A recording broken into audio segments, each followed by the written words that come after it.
Comes the money. Here we go. Money talk. Here comes the money. Money, money, money, money. Dollar, dollar. Dollar, dollar. Ching, ching, bling, bling. Cut the chatter. You ain't talking money, then you're talking no matter.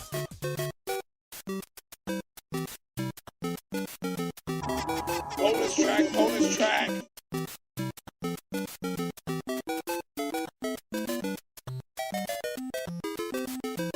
That will cost you extra. See you later, sucker.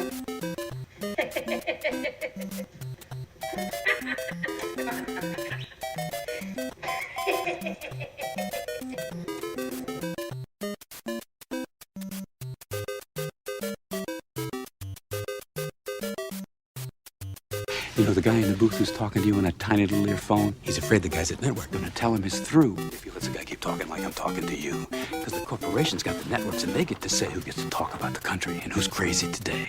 I would cut to a commercial if you still want this job, because you may not be back tomorrow with this corporate mob. Cut to a commercial. Okay, flush him. Cut the commercial. Cut the commercial. Cut the commercial. Cut the commercial. Okay. Hello and welcome to Overlapping Dialogue, a podcast of audio commentaries dedicated to discussing cinema that fascinates us in a way we hope fascinates you. We're your co-hosts, Kyle and Levi Huffman. I'm Kyle. And I'm Levi. And surprise, surprise, this is not an episode of audio commentaries. Nope. Already we're breaking from tradition. Yep. But we've decided every 10-ish episodes we want to do a bonus track episode on something of our choosing. We're going to try to usually somehow connect it to what our last episode was. Yeah. Which is, of course, Inherent Vice. And if you listen to all that, God bless, Godspeed to you. I think we're pretty proud by how that turned out. And I think it's our best, if I may say so myself. So again, so far. Hopefully it gets better than that. Who knows? If not, keep you in suspense. Yeah. I mean, yeah. Maybe we'll just run this into the ground, Maybe this is our last episode. No. But we've already got like the next 10 planned, and then even the 10 planned after that, of what the movies are going to be. But every 10, we're going to kind of just stop, kind of hit pause for a sec on the audio commentaries, and usually it's going to be a film-related discussion. This one, not so much. This is going to be us actually talking about our favorite books. We're going to give you a top 5. We're going to run through a top 5 on this, and also some honorable mentions. But obviously, I think I can speak for both of us, Levi, when I say film is obviously one of our chief loves. Yep. But not far behind it is literature. Mm-hmm. And we don't really have an outline for this episode, but I did want to start us off kind of talking about our relationship to literature. Books that immediately made an impression on us at a younger age. Books that, as we got older, really made an impression on us and inspire us or challenge us in healthy ways. And just some more recent favorites of ours. So I guess we can just start off talking about, pose this to you, Levi. What role has literature kind of played in our collective lives and in your own life, do you think, when you think back about it? Well, as an art form or as a sense of escapism I'll start kind of at the top, which is maybe not where you would have expected. The sense that our parents really emphasized reading to us at a young age. I think that's very important. New parents, do that with your children. Mm-hmm. That's how we have stayed interested in reading, frankly, is being encouraged to read it. Of course, when you're younger, you read like the Magic Treehouse books and Curious George books and Corduroy and whatever, Yeah, did he not make your list? Corduroy? No, sorry. Corduroy Bear. What about when you give a mouse a cookie or its subsequent sequels? Or the Stinky Cheese Man or...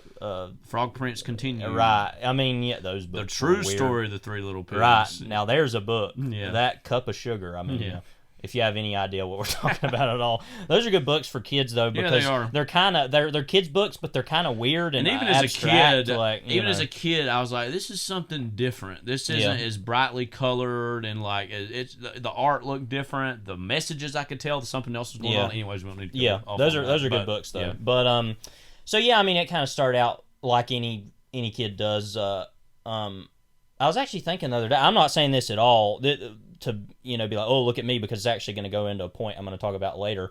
But especially in elementary school, I know when we did accelerated reading, AR Which turns a lot of people off to reading it, unfortunately. And sadly, the way schools are set up in general turns a lot of kids off to reading it. AM, Accelerated Math, did that for math for me. Yeah. I was never into math. I'm not going to name names, but as far as if we're going to tell Accelerated Math stories, I remember a kid, again, I graduated with him. He will remain nameless. I'll tell you after this. Okay, who it so was. Levi will know, but you won't know.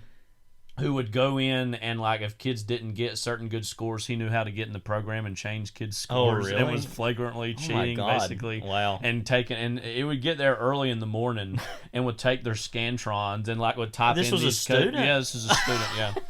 I want to say his name so bad, but I'm not going to. Well, you'll just tell me, yeah. Yeah. Okay. So he would just go in and yeah. change people's scores. Those are the good old days. But I mean, again, it was the fog of war. It was the, Iraq was going on. Yeah, the war on like, terror. I mean, who knew what the truth was? So Yeah. I think he was, in that way, expressing himself. Anyway, so, like, but I always read above my reading level, when I was that age. That's why, and that's all to say, that's why I tried to read Gravity's Rainbow. I mean, so, and there's things you can do that with, certain things you can't. I know, like, the highest level of, and we'll talk about these books, you'll especially talk about these, that the Harry Potter books were kind of the highest level books you had in the elementary school library where I went to elementary school. And I never read those. Hudson Elementary. I read those, I read those when I was in Hudson Middle. Well, half of them, and then I kind of stopped, and then I finished reading them in high school randomly. But anyway, so I really liked the Diary of a Wimpy Kid books. I think those are good books for kids of that age. I read those in 5th grade, and then I kind of continued reading them into middle school. But I guess it was kind of in late middle school, early high school when I started to get into the whole, like airport novel thing, of like these very kind of Michael Crichton. Yeah, Michael Crichton, and Stephen King is the biggest one of those that I still love and is one of my favorite authors, and that actually is, no offense to a lot of those writers, a great writer. Well, some of those writers are good writers, but like their books it's just the same thing over and over with those books. But I really got into Michael Crichton, especially in early high school. I think I've talked about that book next when we talked about Jurassic Park as being one of my kind of favorite books at that time. It was some of those books that actually helped me out, because they got me to actually read all of one book. That was kind of a problem I had at that time, where there were so many different books I wanted to read that I kind of jumped around often and wouldn't finish a book. But it was actually Michael Crichton and Stephen King's books especially that got me to actually finish books. And, to your point, they're good gateway books in terms of starting to read bigger and longer things. In terms of, also they have adaptations of their books, and so we already know their names, whether you know them or not. You know them or not, but and so I still love King. Crichton, not as much, but I have fond memories of reading the books of his I really love. Like Next, I really liked. Or Jurassic Park, I think is pretty good. Or I think Rising Sun was the first of his books I read, which I think is that Sean Connery movie was made out of. When did you read Jaws for the first time? Oh, well, that actually was another version of that. That was in middle school that I read Jaws, and that was almost an honorable mention. So I'll honorably mention it now. Obviously, it's not as good as the movie, but it's more lurid, and I kind of like that about it. And some of the things that the movie wasn't interested in, it was much more interested in, which was just a different, alternative version of that. One thing I want to interject here now, Stephen King's talked about this before when Carrie came out originally in hardback. Which was his first novel. Right, which is very good. But he was very angry at Peter Benchley, who wrote Jaws. Well, he was more angry at Doubleday, who were the kind of publisher. The publisher for both those books, that they really were pushing, Peter Benchley's books, because he kind of came out of this whole kind of literary royalty family of Benchley writers that were like around for a long time. And King was a first generation right. author, I mean, he was very imagine, new So, but it's funny because they're both writing kind of lurid airport fiction. But the idea, I guess, is that, we'll take this kind of killer shark book over this telekinetic girl book because the Benchleys, and he said since then over time, and Peter Benchley's dead now, so I guess he can say whatever he wants. I don't know, but that he said, oh yeah, the Benchleys in Doubleday really screwed me. But actually later on, Carrie made a lot of money on its paperback run. So Stephen King ended up doing pretty well for himself. Yeah, I think so. End, but like, and I love Stephen King, but you know how he is. He holds Yeah. these random grudges against things that are very strange to me.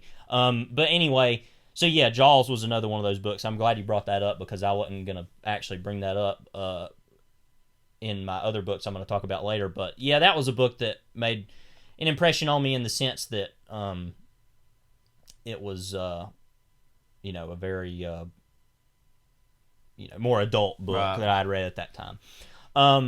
But so all the while though, and we can we talk a little bit more about Inherent Vice? Well, you already know that's my favorite book, and that'll be the number Spoiler one. alert. When we get there, I don't know how much I'll have to say about Yeah. it, but we'll see.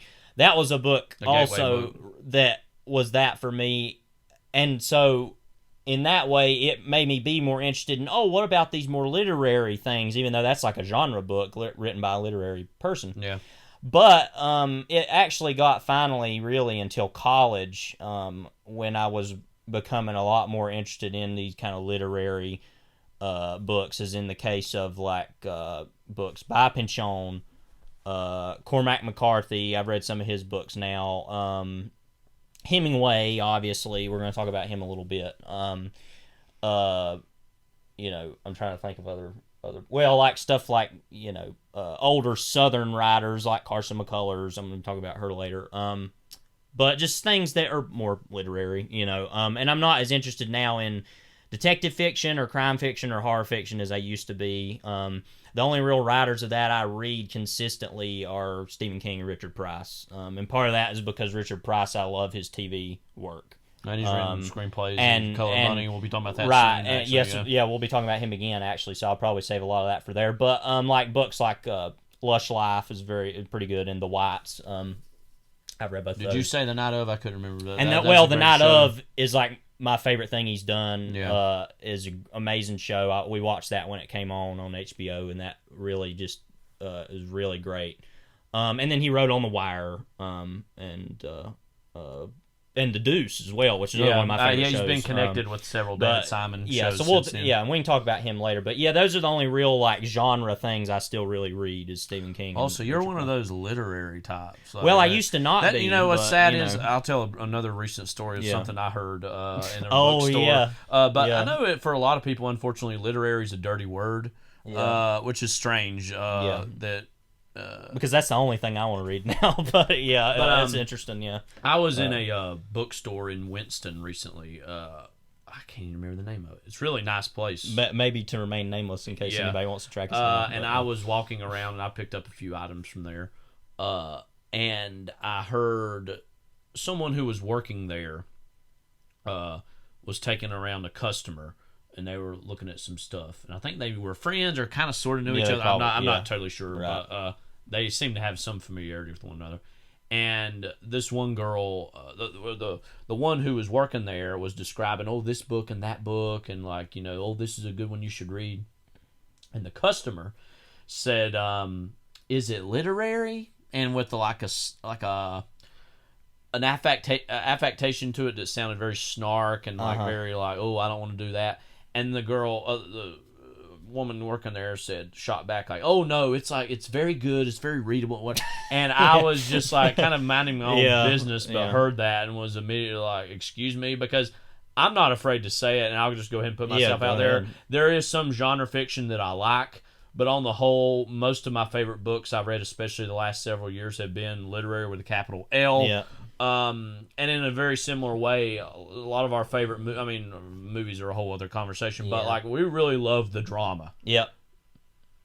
Characters in rooms talking about life, struggling with 'Cause that's what life is, laughing yeah. at life at sometimes, but Yeah. it's about life. And I'm not saying genre fiction cannot be that, because you mentioned Stephen King, and I'm going to have an because honorable he's- mention of his yeah. books that's very has genre elements, but it feels very true to life, and it feels I'm Yeah, not well- saying genre fiction cannot appropriate and be about real people and real Yeah. things, However, Yeah. I really resented that comment Yeah, that I that's heard, and that really kind of totally frankly pissed me hilarious. off, and it Yeah. made me kind of go, "Oh yeah, well, look at this list of things I'm going to be talking about, huh?" Yeah.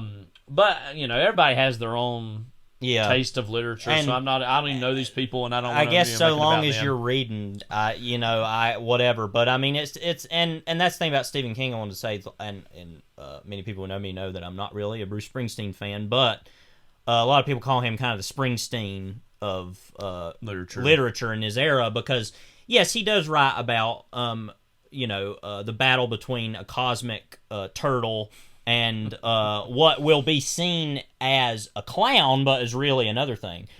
But in all that, in the middle of all that, you get this breadth of American culture and American life that is so specific. Like, as an example, in It, which, spoiler, I'll be talking about later a little bit.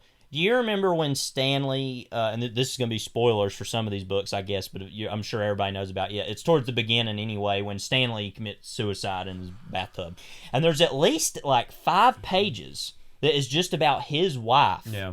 And about her being Jewish and her kind of life growing up with anti-Semitism and all these different things. And it's in the middle of all these other things going on. And you're like, what? I mean, but you love, you question, why are we spending so much time with this one character? But then you're like, oh, because he's interested in them, and that makes me interested. You know what I mean? Yeah. So he is the king in that sense, because he actually cares about those things and those people. Whereas you read something like, no offense to Lee Child or anything, but I read some of the first Jack Reacher novel, Killing Floor, and I was like, okay, yeah, he's a cool guy who can listen to music in his head, but when he doesn't have a radio, he can do it himself. So I don't. Again, there is genre fiction that I do quite like, but it's just personally not my thing as much. I like to read something a little more literary. My own personal reading journey isn't radically different from your own, in the sense that, like a lot of kids, I was weaned on accelerated reading of a certain generation. And you hinted at it earlier. The Harry Potter books, I think, especially for my generation and those maybe slightly older than me, still to an extent your generation, I think, but I think the biggest thing of the books themselves blew up, especially in that late 90s, early 2000s range. And those, more than anything, probably got me initially, had me fall in love with reading. And it was a weird phenomenon when those books were, when I saw the movies. I think I had barely read most of the first book before I saw the first movie. Yeah. And then loved that, of course, like a lot of kids my age, and then went back and read all the books, and it was a strange phenomenon to read the further adventures of a world that hadn't been realized on the screen yet. And so it gave me as a reader a lot of imagination for the way certain things looked or felt. And in my head, still, Tom Wilkinson is Slughorn, Professor Slughorn, because that's what I imagined to be Slughorn when I read the books. So those books were very foundational, and That your parents begged like a dog carrying. and I even remember when that last one came out, Deathly Hallows in 07. You read that in like 2 days. I read it in 2 or 3 days. Yeah. It was over a weekend. I don't remember the exact time, but I was literally like going through that as quick as I could. Yeah, I remember when you bought it and were reading it. And so, as I got older, you approach and read some more literary stuff. But frankly, like, I feel like my biggest reading education has happened only in the last like 3 to 4 years. Yeah. I remember when I went back to school at App State, I hadn't frankly sat down and read a lot of stuff in a serious way in a while. Well, being in college does that too. Yeah, and being in college, you get busy. And I didn't read as much in college as I would like to either. But I remember it was like my second semester, I believe, at App State. It was the spring of 2018, where I felt like just such a dummy. I felt like a rock came and hit me over the side of the head, like, you need to read more. But just out of nowhere, it's like, you need to really just sit. And I remember of all the books to start this whole journey, to make this go read a lot quicker, was To Have and Have Not, the Ernest Hemingway book. And what's funny was, and that prompted me to do that because The Breaking Point was coming on TV soon. Yeah. And I had heard that was a more accurate adaptation of that book Than than the, the Bogart actual To Have and Have film. Not with Yeah. Bogart. And so I read that very quickly. And ever since really that moment, I've been reading at a consistent clip ever since. And I feel like I've been reading quite furiously because I feel like I'm trying to make up for lost time of all the years I wasn't reading in a more serious way. And so really the last several years have been a huge awakening to me of the power of literature in general. And I knew this from an early age, like you said. I mean, reading was always important in our household. And our mother reads a lot and recommends this and that to us. So, I mean, books have always been in the house and been around. But for me personally, it's only been the last several years where I was like really trying to read more. And like I said, I feel like I'm always now going to be trying to make up for lost time, and I'm always going to be against the clock and try to read as much as possible. And it's never going to totally happen, but that's just part of life. And so, books. Now more than ever, books. So, anything else to say before we? I can't really think of get kicked anything. off? I think it'll I mean, all come we're through just here. kind of starting off by saying books, aren't they great, right? And they are. And if you don't think so, then go to the Learning Tree. Yeah. You know, I mean. All right, so But, I guess we'll start off with our number 5s. You want to go first? Yeah, sure, I can go first. And I think we pretty much read a lot of each other's books. We'll Most. talk about. There'll be There's a some few we here haven't. and there we Yeah. haven't, but we'll touch on those when we get to them. I know number 5 you have read. Yeah. The Sellout by Pete Beatty. Paul Beatty. Well, that's a great start. Yeah. Yeah. Paul Beatty. Yeah. I knew it was something P. Beatty. In 2015. Mm-hmm. And this was a book that I had seen had been acclaimed. I think it won the Man Booker Prize, and it was even like among the first American I novels think it to do that. was the first, wasn't it? Or Then was I it think Lincoln in the Bardo? I think next year Lincoln in the Bardo happened, right. which is I actually don't Yeah. even have on my honorable mentions, and I feel like I've bought that book for Multiple at people, least yeah. a dozen people at this Yeah. point in my life, and Bought it's it a for brilliant me. book. Yeah. I love it. But The Sellout by Paul Beatty, and I've read another one of his books since the White Boy Shuffle. Is one I can't even say. No. You know what did you say about this? It's the funniest book I've ever read. Yeah, it is. Yeah, pretty easily, I think. It's a satire. I know Beatty himself despises the word satire. Doesn't see the word satire as being useful in either his own work or in other books. So with all due respect to him, it is a satire. Those we're judging it on kind of a pure academic definition.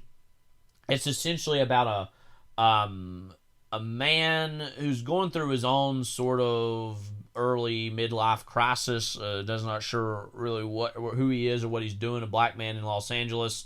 Because he's never actually named. He goes by me. Yeah. Because there's the section in the book where he's before the Supreme Court, and it's me versus the Supreme Court or whatever. But anyway, where he tries to basically bring back segregation in Los Angeles as a means to try to.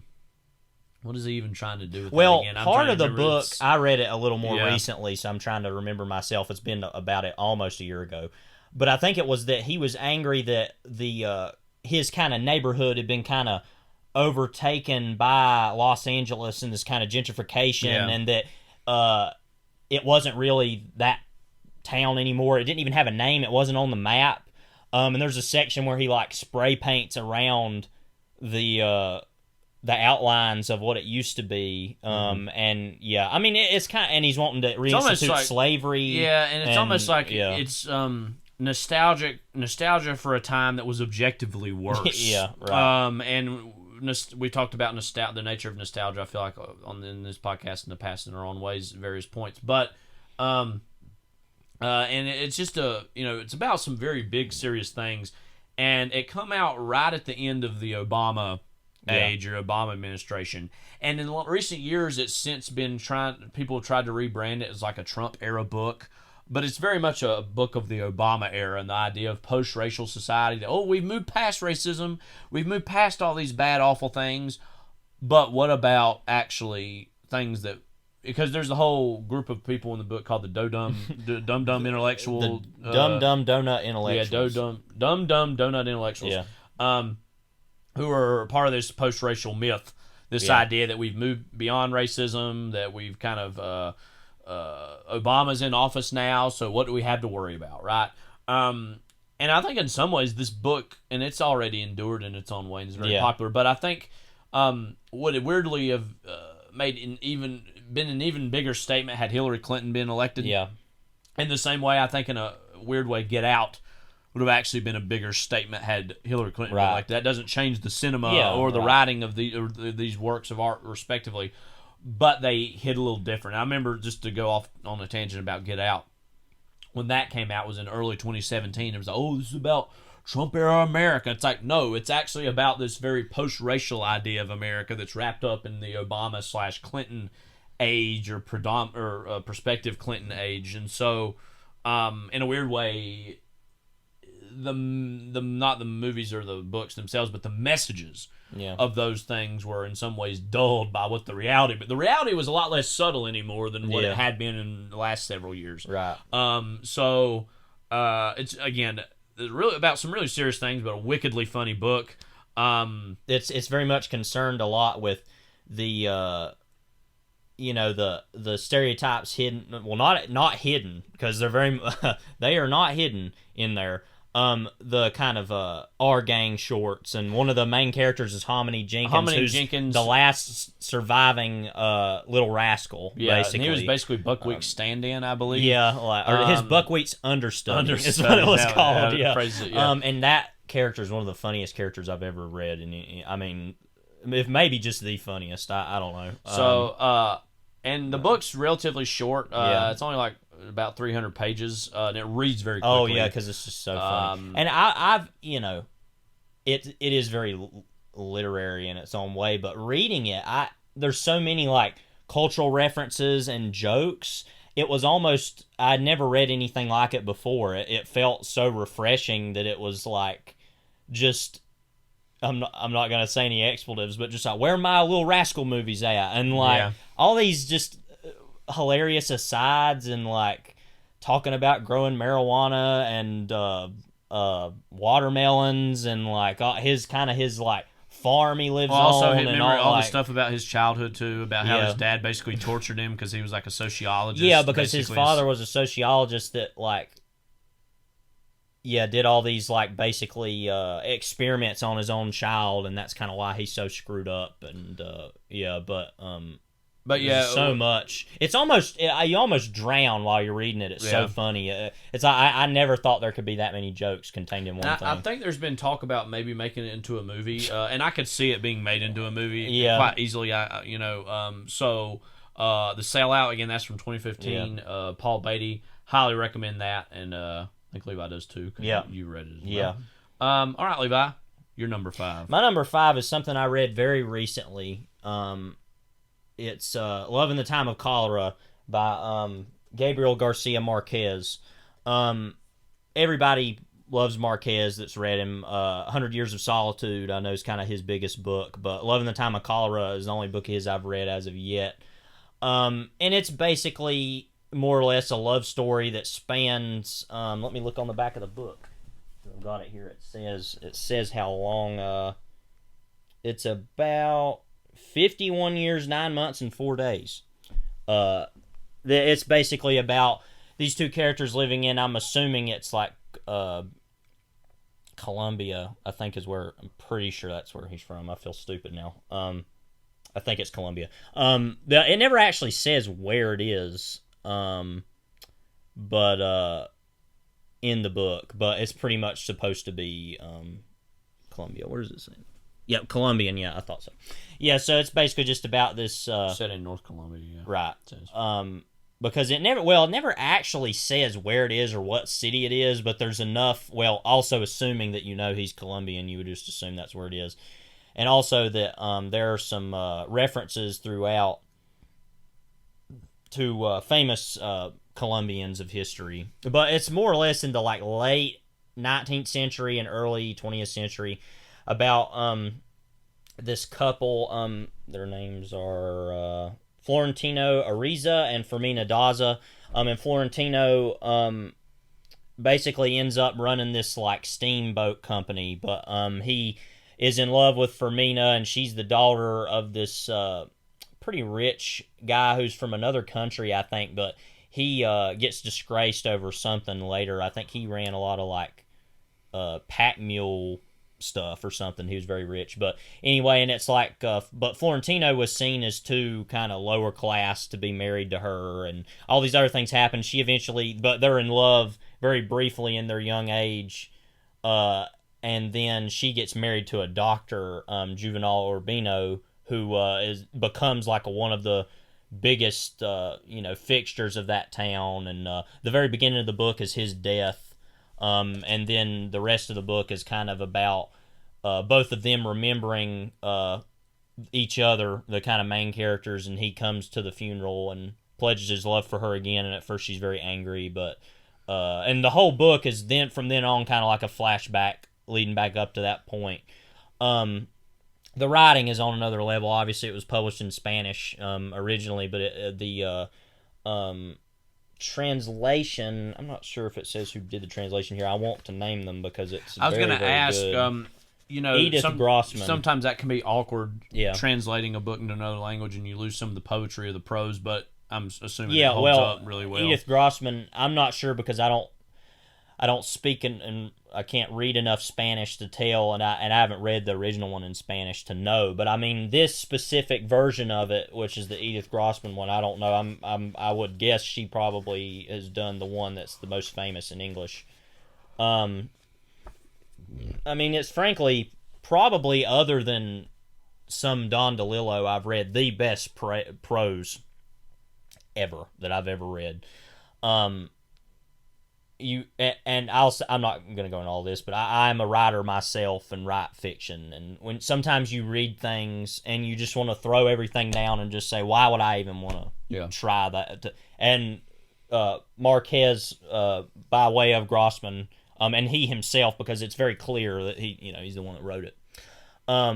But you just read that and you just want to throw everything down some days and say, why would I ever want to be creative? I mean, it really is another level of writing that I read it back in December, I think, and kind of finished it in early January, and kind of read it over the Christmas holiday there. But yeah, it has its moments of comedy, but it's not. I mean, it's kind of sad, I guess, in the sense that certain characters that die and this kind of tragedy of love that hasn't ever been reciprocated or acted upon. But it probably wouldn't be too much of a spoiler to say, but that by the end, that love is eventually reciprocated. It's one of the most romantic books I've ever read, and I knew from the beginning that it was going to be that, and I was not disappointed because I love that kind of sincerity, and it's already been an inspiration for me, at least even mildly in my own creative endeavors. But yeah, I definitely recommend that. Yeah, I've unfortunately not read any Marquez yet in my life, but I've only heard great things, especially about that book and also 100 Years of Solitude. Yeah, and when I was reading it, everybody was telling me that I talked to about it. They were like, "Oh, that's one of my favorite books. That's one of my favorite books." And I was only like barely into it. I was 50 pages in. I remember the first day that I was reading it, I sat down to read it. And I was like, "Yep, this is already one of my favorite books." So, but yeah, that's a new favorite, obviously, but yep, highly recommend that. What year did that come out again? 1980. Well, I know it was published in Colombia a little earlier than it was in the United States. 85 originally, and then in English in 88. So right, that's what I thought. The mid 80s, yeah. Yeah. And I know Thomas Pynchon has a really good kind of quote about it. There's a longer version there, but I'll read it. It says, "Revolutionary and daring to suggest that the vows of love made under a presumption of immortality, youthful idiocy to some, may yet be honored much later in life when we ought to know better in the face of the undeniable, a shining and heartbreaking book." But that's just on the back of the book. But he said he was very, beat the drum for it a lot. And it kind of reminded me in ways of that sort of Pynchonian sincerity of like Mason and Dixon, say. But right. But anyway, we've talked about Pynchon enough. Talking about him again later. But yeah, highly recommend Love in the Time of Cholera. So, my number 4 is For Whom the Bell Tolls by Ernest Hemingway, who we've already mentioned on a few occasions on this podcast alone. That came out in 1940. And again, when I, in the last few years, started to read a lot more seriously, again, one of those first books I read was, as I said, To Have and Have Not. But I then went back and read Sun Also Rises, which is probably very closely my number 2 favorite. I like that a whole lot as well. Love that book as well. And I like to be that guy, not the English teacher, but the history teacher. When kids are talking about, we're reading, the Great Gatsby in class. Yeah. In terms of, being English classes and all that. And let's just say, let's go ahead and put out our thoughts on Great Gatsby here. I actually think it's an overall pretty good book. But it doesn't really create the connection for me that it I is for actually others. just read it this last summer, and I was pretty unimpressed, but that's also because The Sun Also Rises is well, it's just been picked amazing. apart to death for one thing. Right. It's like, this person clearly means this, and this person, it's just like they're all totems. Yeah, They it's don't very even, strange. they're It's less it's almost characters. as if Fitzgerald wrote it in the 40s or 50s, looking back on the 20s. Yeah. And it seems too perfect. It is. That's why it's taught, because it's too perfect of a exemplification of the Roaring '20s. Whereas something like The Sun Also Rises was written at the time, some people would probably see that as like, in a lot of his writing, as like a travel log. But that's just way more valuable. I mean, it's about similar things, but it's just got so much more texture, so much more realness in the characters. I feel like they're not stale. They're not in this glass box that they're alive. They're in the world, and so that just book, it really was mind blowing to me. And again, a very close number 2 for me. That's one of my honorable mentions. I'll go ahead and say is The Sun Also Rises, and For Whom the Bell Tolls is very close too. But some of his other books, I mean, again, To Have and Have Not is very. It's kind of him doing a genre book. You've not read that no, one. I haven't. Have you? It is good. Not as good as maybe, some of his other stuff. But it is a fun kind of him doing a little genre book. I've also forgot Farewell to Arms. That's really good. I mean, that's considered one of the best, World War I novels. Yeah, that's a really great The movie's book. good, too. Came out in 1931, had Gary Cooper in it. It's pretty good representation of the movie, or the book. I haven't seen that yet. But what I really love about For Whom the Bell Tolls is just that sense of, like, daring romanticism about it. It feels, I mean, I think his best pure piece of writing was The Old Man in the Sea, which he did. That was the first late book of his I read. It says 52. Yeah. He had in 52. And again, I think in terms of best pure piece of writing, it's that. But I think the overall accomplishment of what For Whom the Bell Tolls not only is as a piece of fiction, but what it represents in the culture when it came out, is much grander in some ways to me than even a great piece of literature like Old Man in the Sea is. That's, of course, kind of detailing, creating characters all based around the Spanish Civil War, which took place in the mid to late 30s. Robert Jordan. I just think of the way it always looks on the page of Robert Jordan. And I think on a handful of occasions, very few times, it calls him Robert or something or else. Mr. Jordan. Mr. Jordan. But it's very clearly Robert Jordan over and over again. And, of course, he's an American kind of expatriate who's in Spain as a dynamiteer, basically trying to aid the what the Republican cause. Yeah. And again, it's published in 1940, and it feels like this very dire warning of what fascism is in the world in 39-40. And it's one of those scary things to think about. If the war wouldn't have gone a certain way, you could easily imagine that book being burned en masse and gotten rid of. Yeah. So, and again, it's just it's everything about Hemingway, but in your mind in 70 millimeter on film. It's just like this big landscape, these big ideas. It's his longest book. It's got a grand romance in it. Kind of has this, again, romantically tragic ending, but it feels very much perfect for what that cause represented in the world at that time. You've read, I know, For Whom the Bell Tolls. Anything to add about that? Yeah, I read that a year ago. That was my first quarantine book, as a matter of fact. I loved it. I mean, and it was a book that I tried to read earlier on in like early high school. I had read Old Man in the Sea. That book's very easy to read and it's short anyway. Like you said, that's probably his best. So that's probably his best overall piece of writing. But I think For Whom the Bell Tolls is really. But like I said, my favorite personally is probably The Sun Also Rises. But For Whom the Bell Tolls, you look at it's not that long of a book, but for Hemingway it's long, so I kind of looked at it as like, oh, that's going to be kind of tough to get through.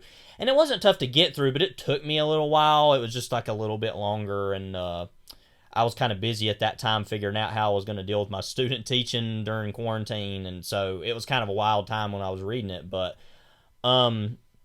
it's just a very sumptuous, lush book. I think another tragedy about that is that obviously that Spain went fascist, and it stayed fascist for a long, long time after World War II as well. So even out of the purview of World War II, I felt like it was still relevant for such a long time until Franco was finally died or what. I don't really know what happened to him, but it was ousted from power, right. At least. Yeah. And it's great. And I also have a lot of affinity for the movie as well. Yeah, it's a really good movie. That was made in the 40s with Gary Cooper. Ingrid Bergman. I think it's a really great adaptation of the book. I mean, yeah, it is. Close. Yeah, and it's long too. It's almost 3 hours, so it kind of gets everything in there. So I think that's a very close adaptation of book to movie adaptation, which we already talked about the nature of that whole beast last episode as far as how that can go. But again, I love it. One of my very favorite books, number 4. Yeah. All right, Levi, you're number 4. My number 4 is a nonfiction book. I actually am far more of a fiction person. But what's interesting is looking at mine. I don't have any nonfiction on here as far as in my top 5, but I actually read a decent more. Yeah, you read more nonfiction. Yeah. But it is from 1974. The Power Broker, Robert Moses, and the Fall of New York by Robert A. Caro. The thing about this book is, let me just say as well. Not only is it great read material, it's also great weightlifting material. Because how many pages is this book? About basically 1,100, close to 1,200 pages. Yeah, it's very hefty. I'm holding it right now in my hands. It's really heavy. Obviously, Caro is more known now as writing the Years of Lyndon Johnson books, which he's still not done with. And he's getting old, so hopefully he's going to get that last one done. But he only has one more. And I haven't read any of those yet. I have like 2, 3, and 4 of those and don't have the first one yet, so I need to start doing those. But it's basically about Robert Moses, who was one of the most influential New Yorkers of all time. He built a lot of highways and really kind of made Long Island what it is today as far as it being a tourist attraction. With Jones Beach and a lot of those places. He built Shea Stadium. He built the kind of World's Fair in the 64, I think it was. That's so famous. 64, 65. That kind of like 2 years, right, which was actually kind of a low key disaster. A lot of people don't remember it. Kind of talks about the book, but he was just like this public functionary. I think the thing though was for a long time he was really behind the scenes, and not a lot of people really knew who he was. And he had so many different posts in the government. And he clashed a lot with different mayors and. You told me he clashed a lot talking about when FDR was mayor of the state of New York. Governor he was, right? And then also some people say governor really is the mayor of the state. Anyways, the governor. I'm sorry. And he also clashed with him even more when he was president. And they were actually related, I think, very loosely or something. But and of course it goes. I mean, it's so long, and it's about his life, obviously. And how he kind of started as this more progressive era thinker. Governor Al Smith, he was very connected to early on at that time, and he was kind of very progressive, person at that time. I think he had tried to run for president at one point. And, Al Smith? I think so. Yeah, and I think FDR was his running mate. Been in like 20 or 24. Right, and he was Catholic, so that was a big thing then. That was kind of going through the whole KKK resurgence there, where the Catholics and African Americans and Jews, persona non grata, as they often have been, sadly, but especially at that time, how could you elect a Catholic president? And that was a big deal. Now we've elected 2 since then. And And yeah, he was much more of a progressive reformer. Moses was, and then just over time, and he, frankly, in my opinion, was never really that good of a guy. Let me tell you my opinion of him. Terrible person.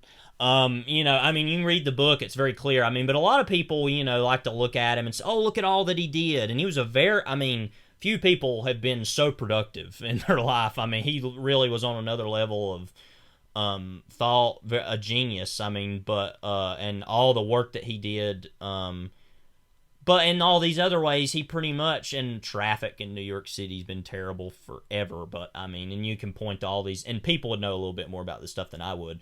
But really, frankly, modern traffic has kind of been made as worse by anybody. It would be him. I mean, because he loved these ideas. He hated tunnels. He didn't want to build tunnels because you couldn't see them like a bridge could. You couldn't see that he made it.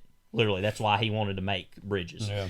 And he created the Triborough Bridge. I mean, you know, that's one of the biggest things there. But what he felt, and he also didn't like public transportation.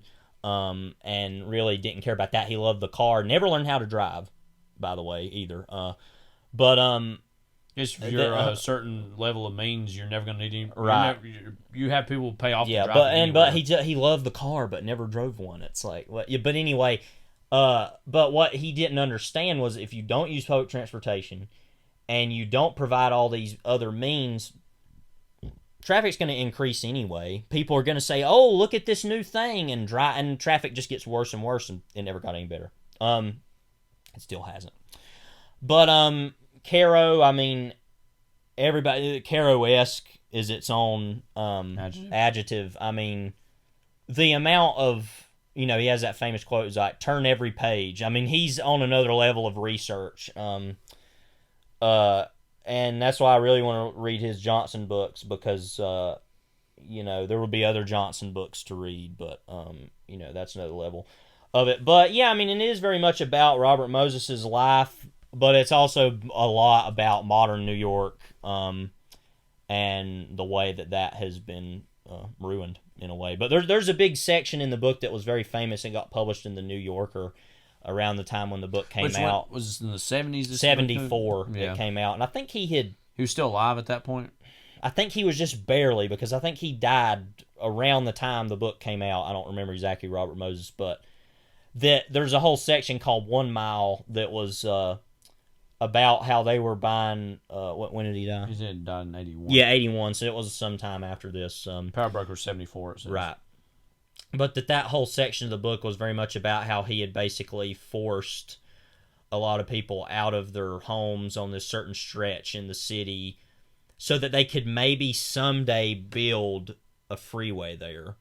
And they were doing everything way too early and didn't actually want to help the people get new homes. I mean, it's just, you know, he's just total scumbag person. Yeah, I mean, I don't feel bad saying that. I know there's a lot of people that still support his whole brand of industrialism, but usually those are people I wouldn't agree with anyway. So, anyway, really amazing book. It's long, but I learned so much about so many things in the book, and it really is a... Yeah, it says here towards the bottom of the top of his Wikipedia page, Moses' reputation for efficiency and nonpartisan leadership was damaged by Robert Caro's Pulitzer Prize-winning biography, The Power Broker, 1974, which accuses Moses of a lust for power, questionable ethics, vindictiveness, and racism. Yeah. That was another thing. At Jones Beach, which is very... And I actually know somebody, a friend of mine, Liam Marcy, who I went to college with. He's from Long Island. And he talked, oh, yeah, Jones Beach. Like, you know, and that's still a big thing there, you know. But I remember that it's Jones Beach State Park. He thought... I mean, yeah, he's a totally racist guy, as a lot of people are back then and still are. But he believed that, you know, that, it was basically only going to be really a white facility. But I mean, I don't think it was exactly like totally segregated either, though. It was very strange, but he believed that if they made the water cold enough, African Americans wouldn't swim in it, but that white people would. So that just shows you the level of racism he was dealing on. Didn't he swim all the time? Oh, yeah, he was a big swimmer. Yeah, because he was a big swimmer at Yale. because he went to Yale and then he went to Oxford in England. He got his kind of master's there, and he wrote all his these masters in skullduggery. Yeah, he got elitism. Yeah, well, actually, the funny thing was he was actually when he first started out, he kind of came up with this whole really big system of. It was kind of his almost like his thesis. It wasn't his thesis because he had a thesis at Oxford that was different, but kind of his first big thing he became known for in a negative sense. But people actually, and then Governor Al Smith and some of his kind of administration saw it as a good thing, was that he came up with this whole like point system of judging government workers, and then it was supposedly going to work in a way to like lay people off or kind of like, and it was very ambitious, but it actually they printed it all off and it sat in these warehouses for years and nothing ever actually happened with it because it was so controversial. But it was like this other level of understanding of that. But isn't that almost worse that you're that smart about those things and that you still are wanting to ruin lives and just that's the worst thing in the world. But I mean that's the thing. I mean you can look at him, and a lot of people look at him and say, you know, look at all he did and all these things. But I mean, Robert Moses and the fall of New York. It kind of talks about New York in these ways that weren't better necessarily, but like he's left us with so many other problems that wasn't worth it. Not really. Is anything really? Is capitalism worth anything really? When I mean, you know, if it's racist, if it doesn't care about the poor, I mean, and that's he didn't, and that's what it is. Yeah. Great book, and in that way, he's not radically different than a lot of men at that time. No, but it seems as though his he had a ruthlessness. He had a ruthlessness that was otherworldly. I mean, there's a famous kind of opening in the book where it talks about. He was wanting to break these rules when he was at Yale, when he was swimming, to get this money from this kind of old rich guy who gave a lot of patronage to a lot of the athletics there. And the captain of the swim team was like, "No, absolutely not. We're not doing that," and like took a stand. And he stormed out and quit. You know. And then years later. I don't remember. I don't remember who was the mayor, but he was supposed to be getting multiple posts, and it was like the day where they swear in all the posts he was like the new mayor, and he didn't get one or two of them, and he went in there and threatened to resign if he didn't get those, and the mayor said okay and did them. So he had this whole habit of doing that because actually, kind of the end of his career was when Nelson Rockefeller was governor, I guess, of New York.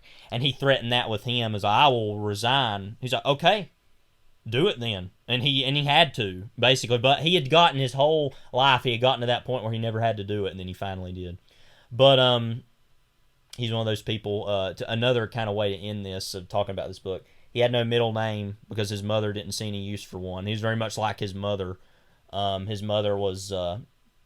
very much a version of him, an earlier version of him. She's the type of woman that would cut lines. She was confused why there were people in front of her and would cut lines and like move people out of the way. That tells you everything you need to know about these people. And there's a whole other thing about his brother who actually went, I think, and was either in World War II or worked in like industry during World War II, and that he looked down on him for that, and that basically he cut him out all these wheels and stuff, and his brother died in like a brownstone walk-up. A penniless man, like, yeah. So Robert Moses, total scumbag. Yep. So, and actually, he was kind of co-opted into being that character in that. I haven't seen it, but Motherless Brooklyn. No, right? because you had told me the story about him charging in and demanding these posts. Right. And Motherless Brooklyn. Let's just go off on a side on that for a second. Really great book. Love the book. Movie is among the stranger things I've seen in some time. In terms of, it was a book set ostensibly in the contemporary time it was written, which was like the late 90s, early 2000s, basically. Whenever it came out. I think it was late 90s, maybe. Yeah, I think so. And it was set at the time it was written, and then very strangely, director and star Edward Norton says, well, let's just set it in the 50s. Right. And Alec Baldwin's character plays basically a very clear analog for Robert Moses in the movie. And anyways, that story that you told me about him storming in and demanding these posts, I was like, wait a minute, I think Levi's told me a version of that with Moses. Yeah. And then after the fact, I was like, oh, Baldwin's basically playing a version of Moses. Yeah. Very strange, anyways. Yeah. But yeah, doesn't seem like a great guy in any way. No. Nope. Oh, he built this, he built that. Well, if it's to sideline tens of thousands or hundreds of thousands of people and make life more difficult for them, screw him. Yeah. Number 3, I don't want to talk. I don't know how much we'll talk about this because we already talked about it a little bit. Yeah. Mason and Dixon from 1997. Now we touched on this a little bit talking about Pynchon, and we're going to talk about Pynchon again here in a little bit.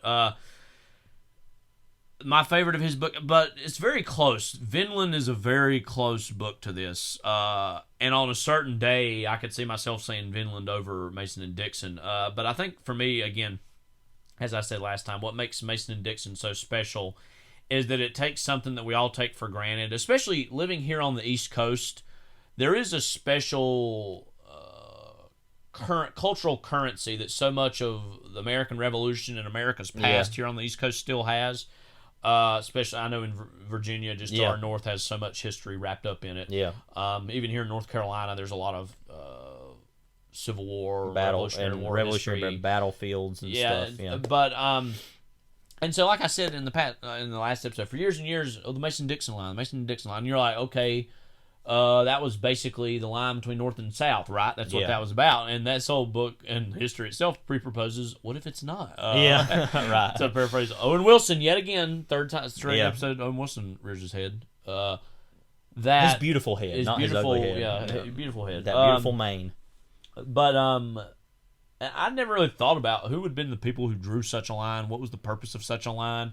And that book, again, is such this beautiful distillation of taking the past and making it feel like this brand new futuristic thing. Yeah. The book is set over, it's the framing device is in the 1780s. Most of it takes place in the 1760s, but then some of it goes into the 1770s. It takes place over decades, Yeah. You see these men get older in various forms. And as I hinted at last time, we said, a lot of Pynchon's earlier books, as great as they are, don't have the biggest amount of heart to them. They're like almost these intellectual exercises.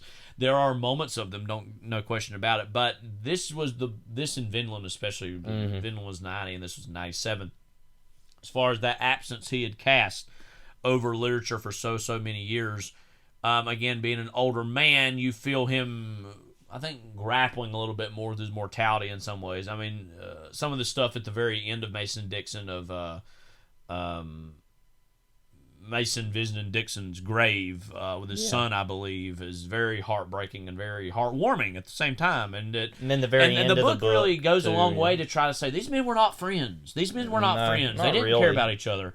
But by the end, it's like, no, they were. No, it's they like were. Yeah. they were, whether they realized it or not. And they had so many disagreements they had a ideologically lot of over the whole fundamental book ideological about spirituality and science and But it's one of those things. It really is subtly the story of a beautiful friendship that these two men didn't even really understand in their own lives that they were a part of, Right. and that their names are going to be forever cast together. There will always be Mason and Dixon, and you won't think of one without the other. Their whole histories because of what they ended up accomplishing as a result of that.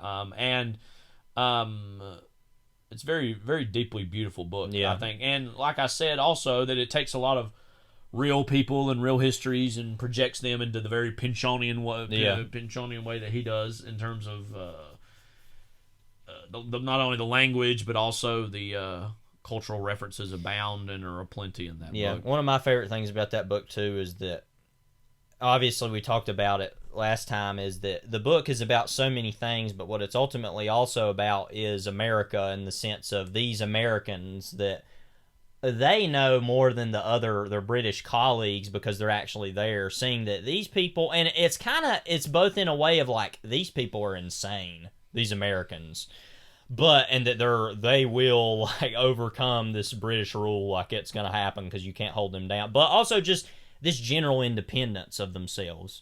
And one of the most heartwarming things about the book to me is that in the end, they themselves kind of embrace America and they become Americans more than they're British anymore. That's another thing about the book, is that they're very deeply British characters, but they spend the majority of their lives outside of England, exploring the world. You know, whether it be South Africa and they see the they see in both places the toils of slavery and the evil of slavery. Especially Dixon, I remember, was particularly aggrieved by that. There's that section in I think it was in South Africa where he took a whip and basically whipped that slave owner, and like everybody was like, "Oh my God!" and he was like, "I don't care," Dixon was the more religious of the characters in the book as well. I believe he was a Quaker. I think it made a big deal about that in the book. But and again, so Mason and Dixon would very likely be my favorite Pinchon book. But again, Vinland's right there, and then Against the Day is not far behind that. So they're all very closely up there. Levi, your number 3? My number 3 is, I said I was going to bring her up, The Heart is a Lonely Hunter by Carson McCullers. Let me get the book here. I read the book a couple summers ago, and I've read all her novels now. She only wrote about 4 novels. She wrote The Heart is a Lonely Hunter, Reflections in a Golden Eye, The Member of the Wedding, and A Clock Without Hands. All of which, Reflections in a Golden Eye isn't very good, but a lot of people actually say that. But I went into it kind of wanting to like it, but actually, it wasn't that great. But what's so great about this book? It's basically about this town in Georgia, I believe. Let me make sure about that because she kind of moved around different places. I don't remember exactly. Well, no, it might not actually have ever said where it was, but she moved around the South a lot. She was from Georgia. She lived in North Carolina, I think, kind of near Charlotte for a long time. U.S. state of Georgia. Yeah. And it's about this deaf man who moves there with his, I think, a mute friend, and the mute friend's Greek randomly, but I actually imagine that character to be like Orson Welles in like Touch of Evil, is like really fat guy. But they get separated eventually, and that guy I think dies or something. But so basically it's about the story of the town. There's a lot of these different characters, but it's all kind of seen through the deaf man's eyes, and that's ironic. Seen through the deaf man's eyes, and it's like I said, about all these other characters. There's just one character. His name was John Singer, the deaf man, and then Spiros Antonopoulos was the Greek guy who was. I think Margaret Mick Kelly is kind of one of the main characters, and she's basically a stand-in for McCullers. And she's this kind of tomboyish girl. Of course, McCullers is one of the biggest LGBT kind of writers, not of her generation, kind of with Truman Capote. But that she's kind of this tomboyish girl, and she's my favorite character in the book, and I think kind of the most interesting. But and a lot of things happen in the book, but it's also a lot about these African American characters, which she also, I think, doesn't get praised enough in the books of hers I've read of her.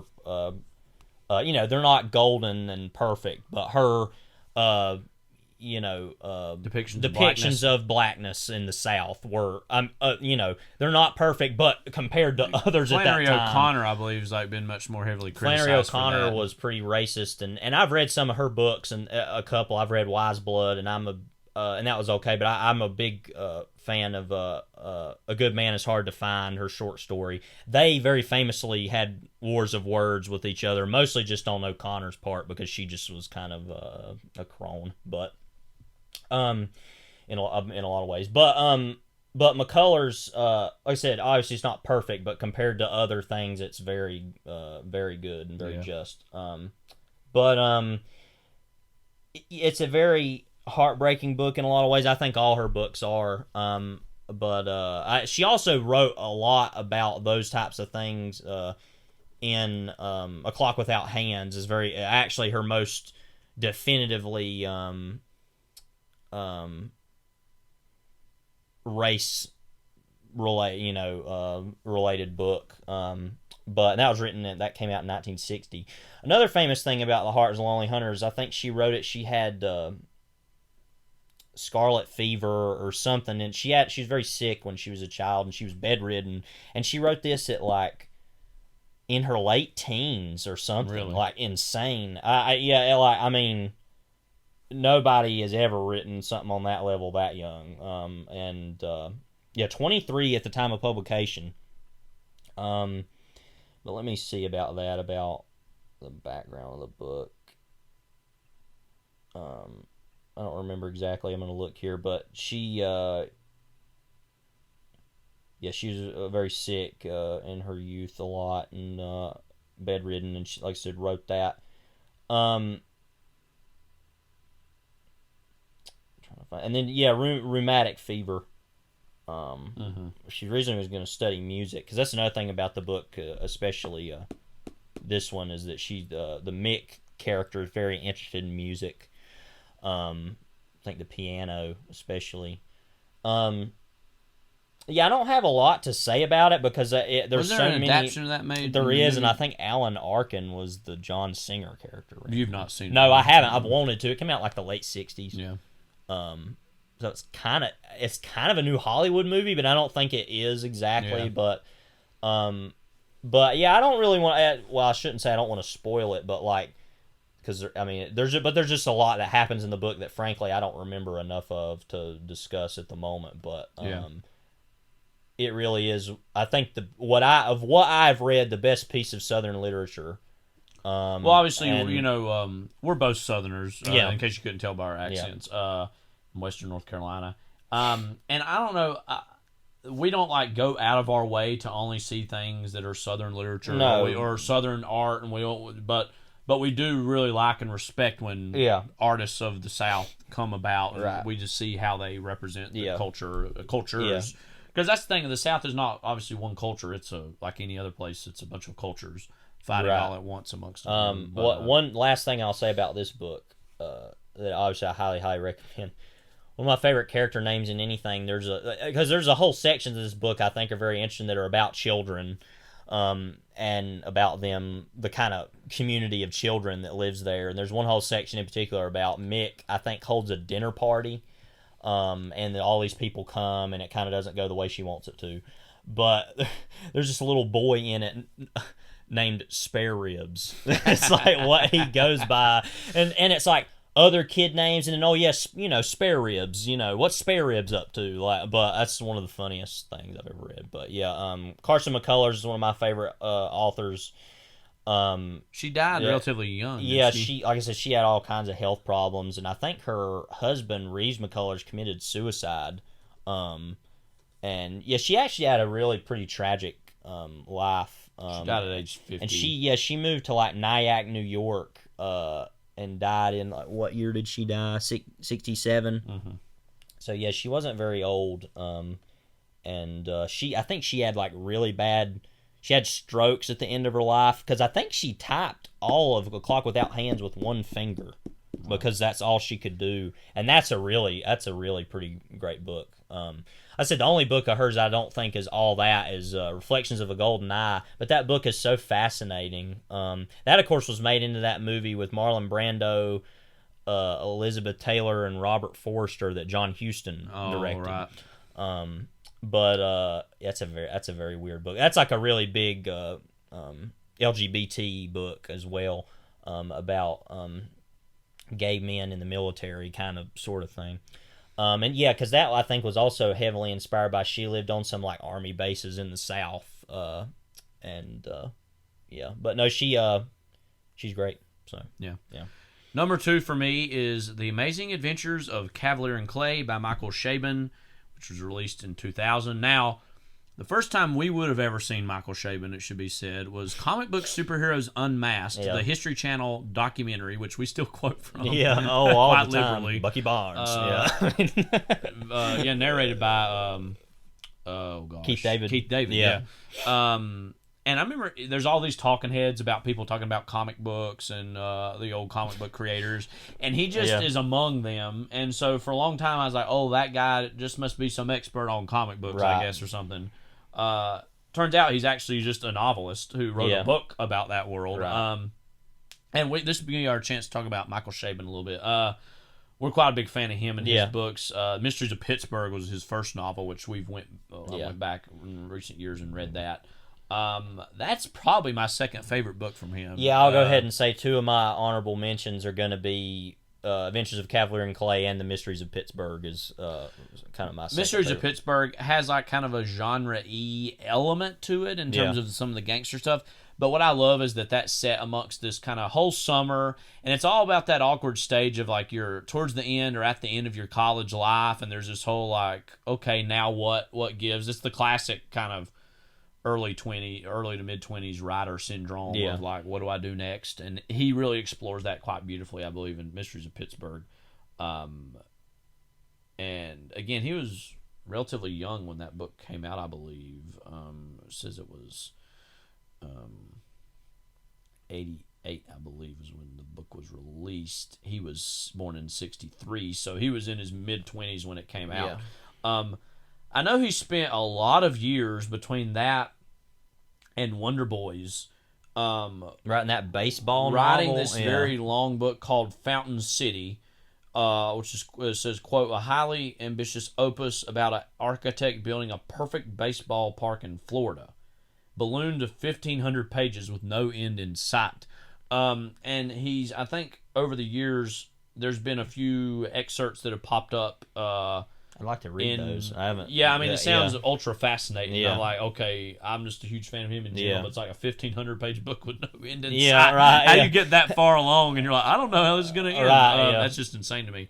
But then he kind of took some of that writer's block syndrome, or I don't know if it's writer's block as much as writer's fatigue, whatever he was going on with that, and transformed that into Wonder Boys, which were Right. It's also very much kind of, which is very much that whole kind of book is especially about a English professor at a college who is writing this really long novel that there's no end in sight on, and that ends up like, it's my big fear as a writer that and I'm somebody who doesn't I write on paper a lot, and I don't have multiple copies of it, and at the end of that book, that's the only copy he has, and it like flies out the window and it's gone, and it's like I would probably die if something like and that has happened, an incredibly haunting last few pages, I would say. Just the resolution of that book. Right.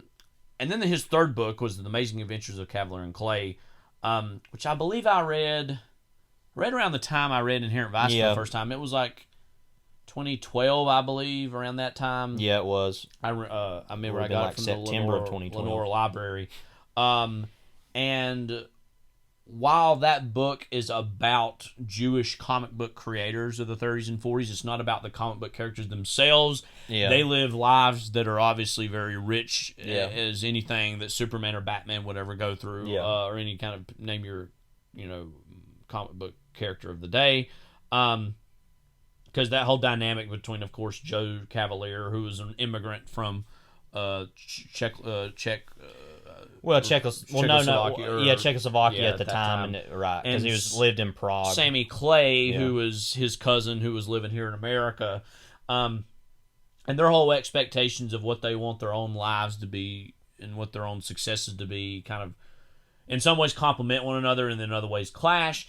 And there's a lot to be made and said about the inherent Jewishness of a lot of comic book creations. Yeah. That most of the biggest comic book creators of the 30s, almost exclusively, they were Jewish. Yeah. And this sense of outsiderness that they feel towards American culture in the 1930s. Many of them either immigrants from other countries themselves or their parents were. Right. In this sense that, I look like a white person, but I'm not. I don't fully function as a white person in this society as it's constituted. They're especially not treated as one. Yeah, and again, this is as the rise of fascism is taking place in Europe, and eventually spills over in I'm just kidding, but World War II. And I find it I've only read it once. I'm going to reread it actually sometime soonish, and it's been some time now. But a very beautiful book. I really especially love, and this Shaban does this in in Telegraph Avenue as well with Obama, but he that's set in 2004. Yeah. Where he takes kind of these historical characters and places them in these fictional contexts, usually off to the side of the main characters. Yeah. And I really love that concept in general in fiction of any way.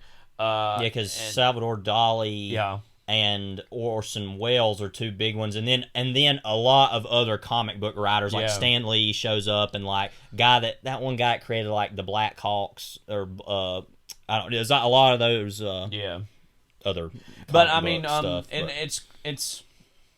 it's definitely not a direct adaptation of Siegel and Schuster. But it's very much kind of, they were the biggest success stories in some ways of that era and that moment in their creation of Superman.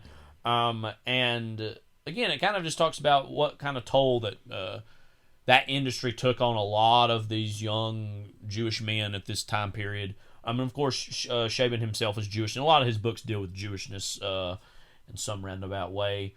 Again, it's been some years since I've read the book, but I just really remember how transportive it is in terms of making you, all the details and the descriptions of 30s and 40s America just feel spot on. Again, I wasn't there, so I can't say how spot on they really were, but they feel very, oh wow, this is taking me back to a whole other time period.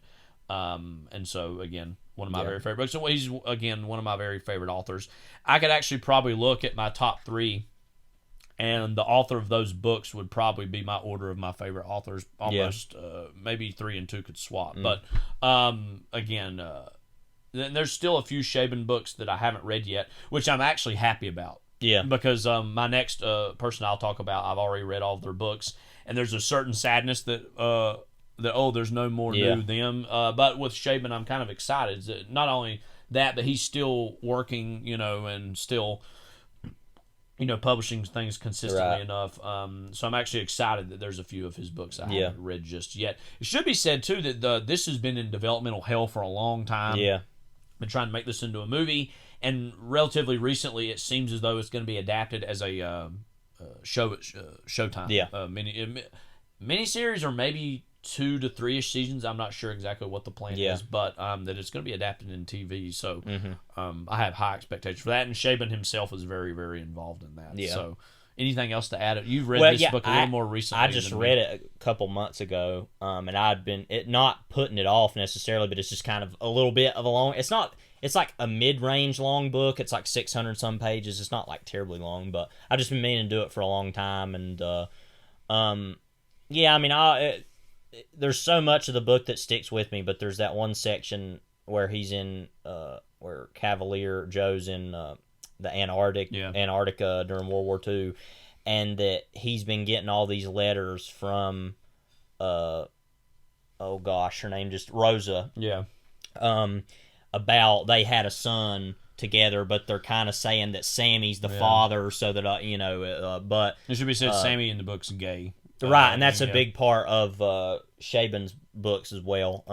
I believe he's bisexual, I believe. But that there's that one moment, and very rare, and I find it more and more these days, of crying at movies or books, but I remember there's that section where he's going to fly with that other guy to go find that Nazi and kill him that's like across the ice a little ways at another outpost, and he opens the letters and is looking through them and reading them finally, and there's that picture of his son like with all these comic books on the table, and like him kind of staring at the camera, and the way that he wrote all that, it's funny. I was sitting reading it. We had some downtime of when I was substitute teaching, and sometimes if I'll kind of obviously supervise the kids, but also read a little bit while I'm doing that. And I remember reading that, and I almost burst into tears in the classroom with these kids reading that. And that just immediately endeared the book to me, that it got me to that place. So yeah, that, like I said, that's going to be one of my honorable mentions. I'll bring it up again in a minute. But all right, so your number 2. My number 2, Stephen King's It, from 1987. This informational technology, is that what it stands for? IT? No. IT. No. No. Let me look about that. Is that officially King's longest book? Or, The Stand, the older versions of that, maybe. I think Under the Dome is pretty long too. Yeah. So maybe not. I think it might be, though. I'm not certain. Let me look about that. I don't want the show Under the Dome. Ugh. Let's see. Yeah. Just a moment. 1986 is when it came out. I think that's technically is his longest, other than other than that the version of The Stand that's too long. I haven't even read it yet, but I don't know what to say about Stephen King's It. For a long time, it kind of was my favorite book, and then I kind of gone back and forth between that and what's that book we've talked a lot about? Well, I don't know. Maybe we'll get to it in a little bit. I don't know. Anyway, it goes back and forth between those all the time, but what about It really stands out to you? Not only as a book in of itself, but within King's own work. The biggest thing to say about it, I picked it up. I believe it was like July 17th, 2015. I think that's when it was. I was at Barnes & Noble waiting around. Our mom had to go somewhere to run an errand, and she just left me at Barnes & Noble, and I picked the book up and was just kind of reading through it. And I'd read a couple other Stephen King books up to that point. I'd read 11/22/63 was the first Stephen King book I read. And then I'm pretty sure I'd read like Salem's Lot, maybe one or two other That was books. my first official one, I remember. Very good book. Mm-hmm. I think that's kind of his purest book in a lot of ways, but one of his best books. But and I was just kind of reading it, and I was like, okay, because I was like, there ain't no way I would finish that book, and that was still like that and Don DeLillo's Underworld, which spoiler we'll be talking about here in a little bit also. Those are two books that were that long that were like breakthrough books to me of like I can read that long, 11/22/63 was kind of that too because it's pretty long. Yeah, it's pretty long book. And I'd read that before that, but anyway, Stephen King's It though was the biggest version of that. But I read some of it, and I was like, okay. And I was like, you know what? I think I'm going to buy this book, because I've got it here. It's like the cheap paperback that's like $8, like mass market, It had been reprinted years later, probably in the 2000s at some point. But I was like, okay, I'll buy this. It was pretty cheap, and I was like, I didn't have faith in myself I would finish it, though. But then I just kept reading it, and I finished it maybe in like a month. I mean, I don't know, but that was quite, pretty quickly for back then. For me, and it to be as long as it is. I mean, I think it's like what he should be most known for in a way, because it's like it probably will be because how successful adaptations have been. Right, and that it's this big, massive, long book with so much mythology and all these characters, but it's very much about those characters, and it's about mainly those 7 kids. And kind of their own individual lives and when they grow up. And obviously, I mean, if you're coming to this not knowing what it's about, essentially about this interdimensional demon that they call It, which is mainly, and that's a lot of things, it actually isn't the clown, Pennywise the clown, most of the time, but what it is the most is Pennywise the clown. But Pennywise the dancing clown. But it's actually the original idea of it is King wanted to fit in all the. He's like, I just want to put all the Universal monsters in a book, and then It, which is actually a female entity, by the way, in case you wanted to know that, as a It scholar. It's a Yas queen. Yeah, it is the ultimate Yas queen. Yeah. That It. Girls can kill people too. Yeah, I mean whatever. Yeah, but. It takes all these different forms of different monsters and different things. Like it takes the form of a Paul Bunyan statue at one point, and there's one scene in the book. Actually, it's one of my favorite images in the book. It's very horrifying. Is that like Richie goes to like a no, it wasn't Richie. It was Ben, I think. Pretty sure it was him. Goes to a library as an adult, and he kind of looks up. On the balcony, and it's like It is Dracula, but it's got like razor blades for teeth, and it's like biting its tongue, and all this blood's coming out. So that's another thing about the book is it gets so much random horror imagery in there because it can allow itself to shape in these different forms, and it's kind of all these different random monsters that you wouldn't normally see in some of his books. But that it's essentially about these kids that live in this small town named Derry in Maine. Did you know he writes books in Maine most of the time? Just that one? Well, like every book. Yeah, okay, basically. I didn't know that. Yeah, there or Florida, because he lives kind of between both of those now. Mm-hmm. But and it's about this interdimensional demon that preys on children primarily, but it kind of it reappears every 27 years. Yeah, it's like goes in these hibernation periods, and then it'll come back out and like go on these massive killing sprees of like killing all these different children or adults. It just depends.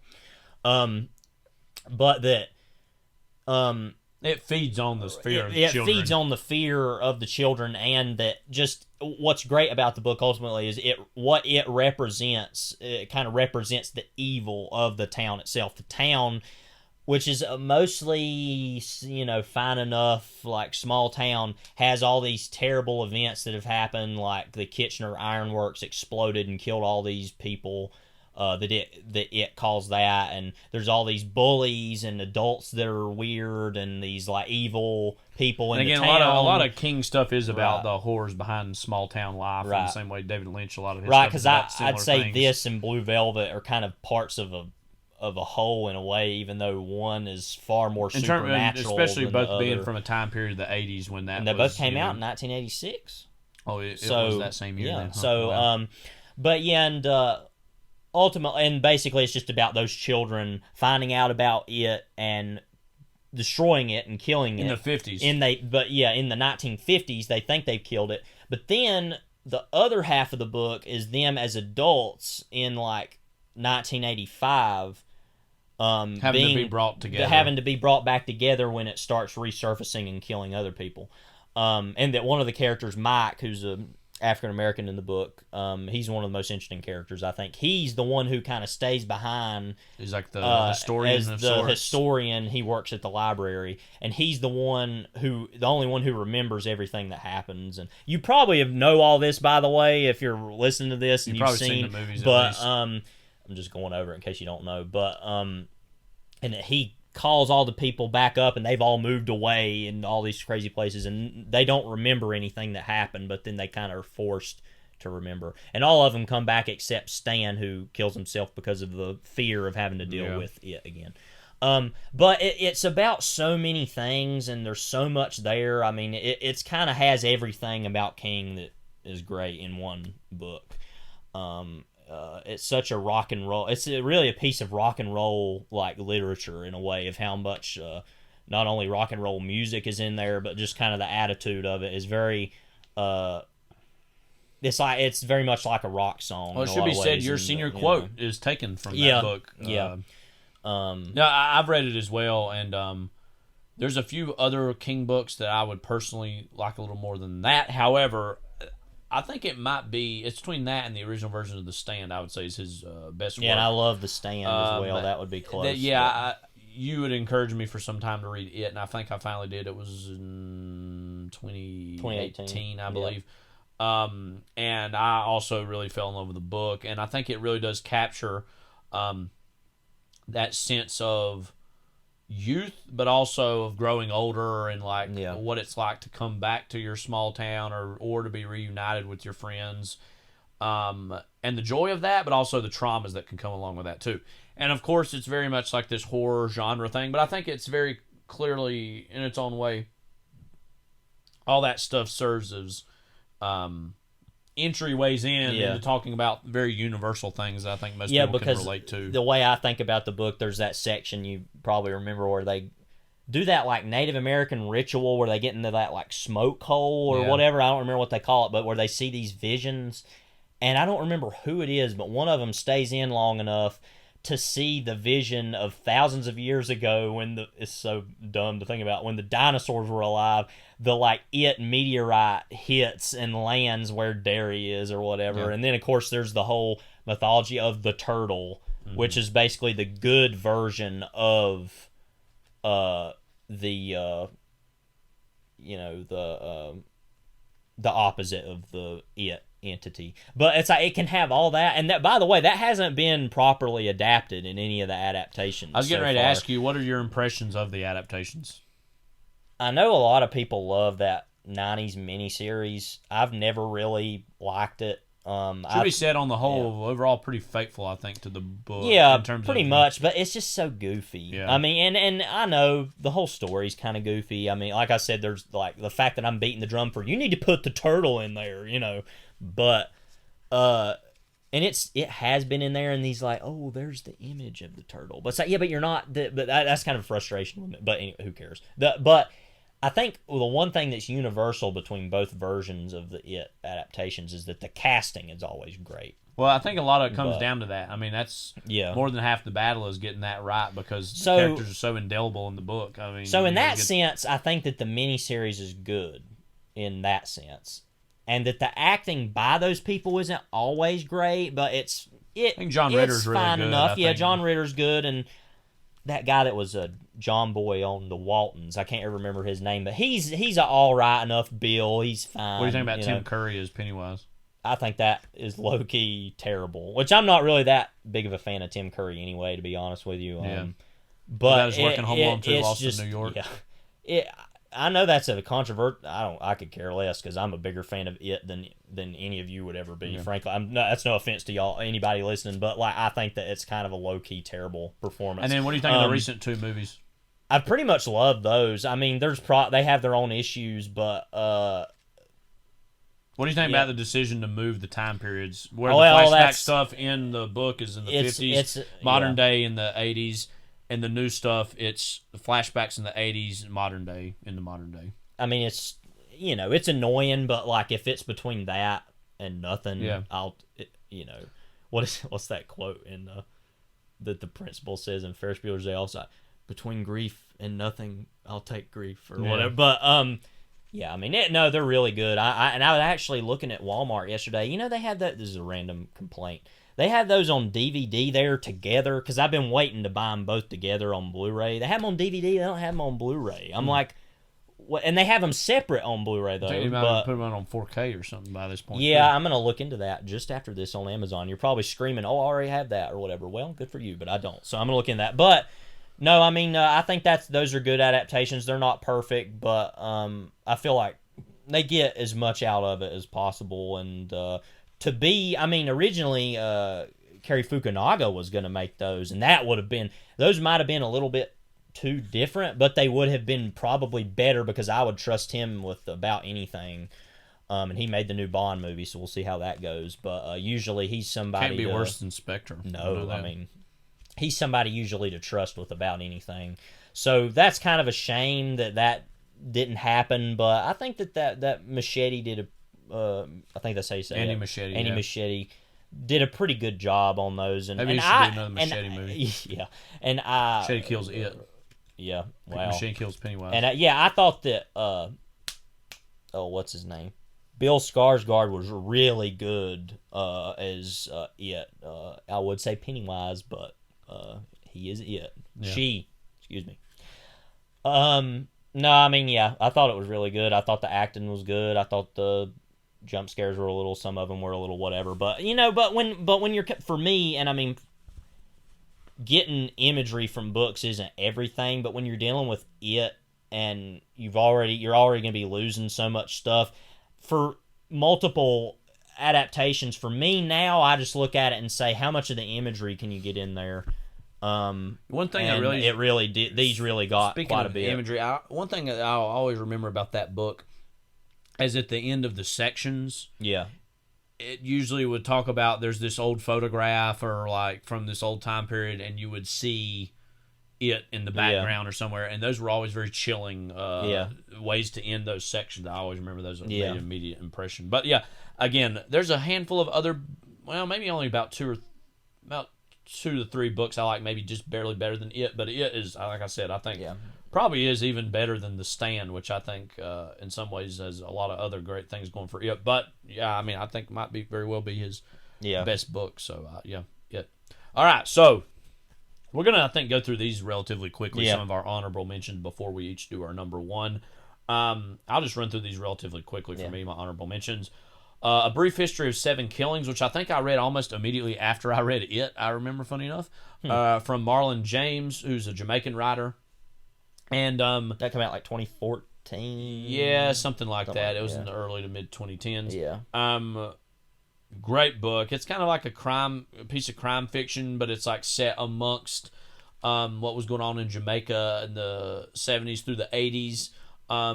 All set to the backdrop of the attempted assassination of Bob Marley, who I'd never really known before that book there even was an attempted assassination on him. And it kind of the title itself almost sets this framing device of some of the men who were involved in trying to do that, and it goes out and then says, okay, what happened to them after that? Right. But also, it's all about this other stuff about how America and the West was trying to steer Caribbean affairs, specifically of Jamaica, into a certain direction, and some of the characters trying to rebel against that.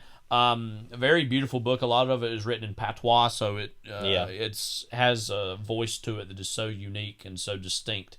There are some times it can be a little hard to get through, but it's an incredibly rewarding book. I couldn't recommend enough from Marlon James. I haven't read that yet. I'm looking forward to it at some The point. Last Picture Show, which very recently Larry McMurtry passed away, and I've not read Lonesome Dove and some of his other books that I've heard are really good. But we've both seen the Peter Bogdanovich adaptation of The Last Picture Show, which we've seen before I read this book. Yeah. And it's actually, the movie's a very close adaptation of the book, but I just think the book is just a little bit better in what it does than the movie. The movie's still pretty great. But very, that is kind of the end-all, be-all, death of the small-town book. I really see it in that in a lot of ways. Very beautifully that was like in the late 60s. Yeah, late 60s when it was written.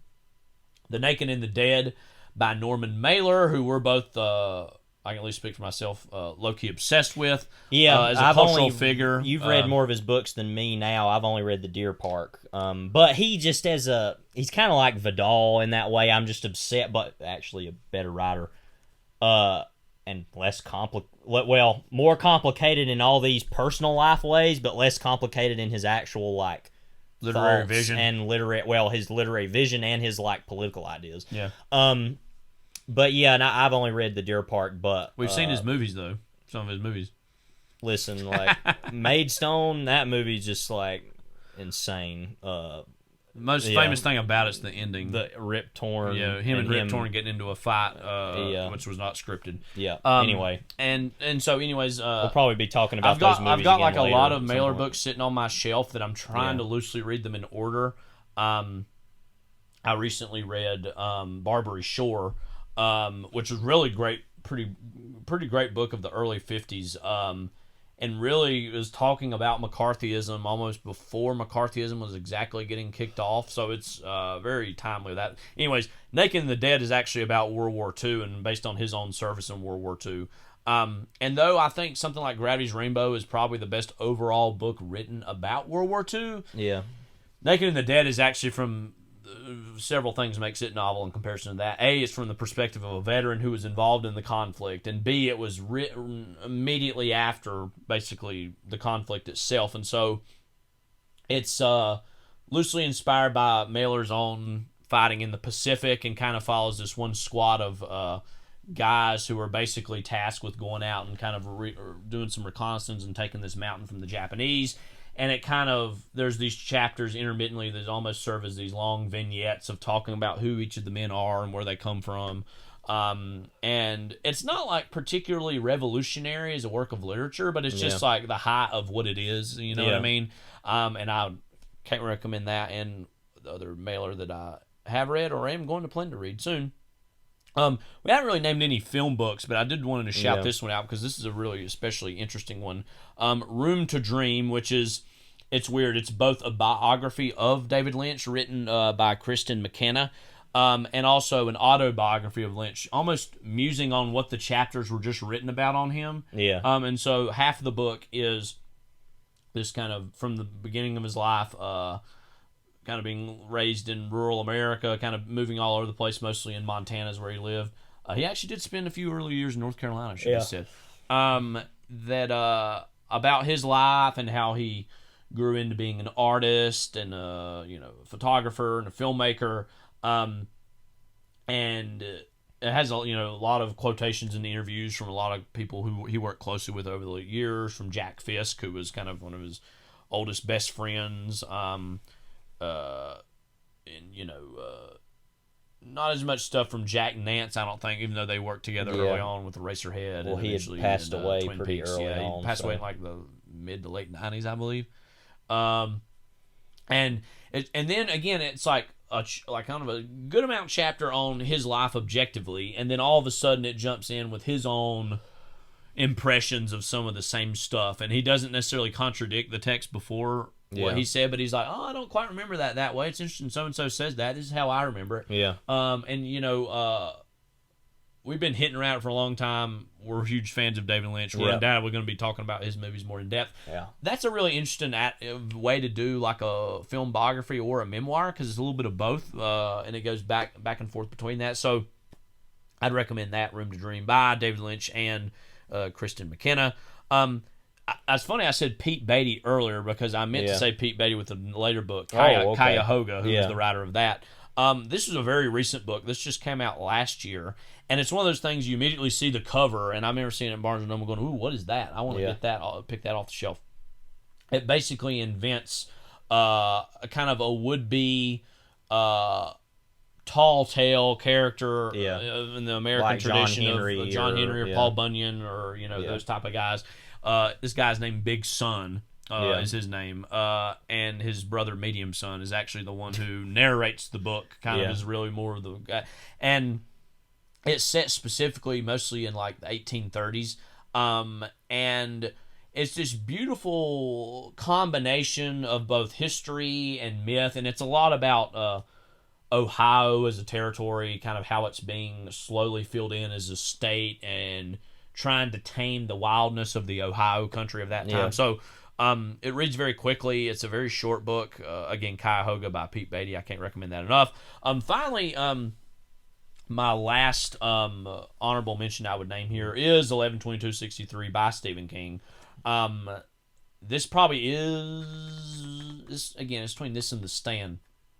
But this was a big deal to me to read because it takes something that, that date immediately, that date's the JFK assassination.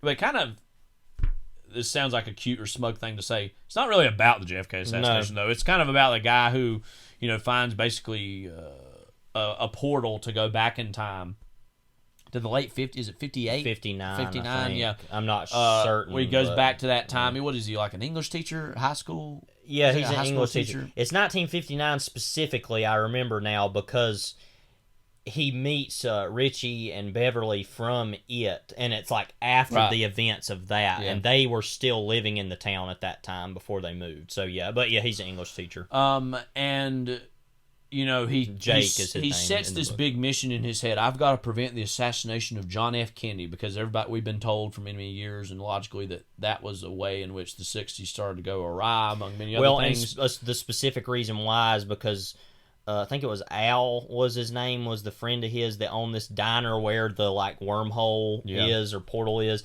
and he had been trying to do that himself because he wanted to prevent. The idea was that it would have prevented Vietnam and that his brother wouldn't have died. Right. But he gets cancer from all the smoking that he does, and that he's basically gonna die. So he tells Jake about it and says, "You need to go do this." And he even talks about like, how he's always suspicious about how cheap his burgers are because he's like, it's this rat meat or something, and then it turns out he was going back in time and buying the same piece of meat every day, because it always starts at a specific date in actually another town in Maine. Yeah. It actually isn't the same town, I don't think. Or if it is, but I then don't remember. But anyway, there's several times he goes back into the present and he realizes that certain things or people that he could maybe like. There's the whole thing about the child whose father goes into a rage and kills his family, most of his family, and hurts him very badly. Yeah, and he has like mental problems because he got hit on the head with a sledgehammer. And so it's really about there's this date set in my head of 1963, and I just got to live to that date. But then all these various people he meets along the way, and it's obviously a love story. He falls in love with this Sadie's her name. Sadie, this woman. Yeah, because he travels down to Texas eventually, but he kind of spends time going. He goes down to Florida for a little while, I think, and then he travels out to Texas, and he basically lives there for a few years waiting for the assassination to eventually happen. And starts stalking Oswald. Right, and obviously, again, the book has this huge there's a lot about the early 60s, but it's also, again, it really becomes this huge love story, and the last pages of that book are very magical to read.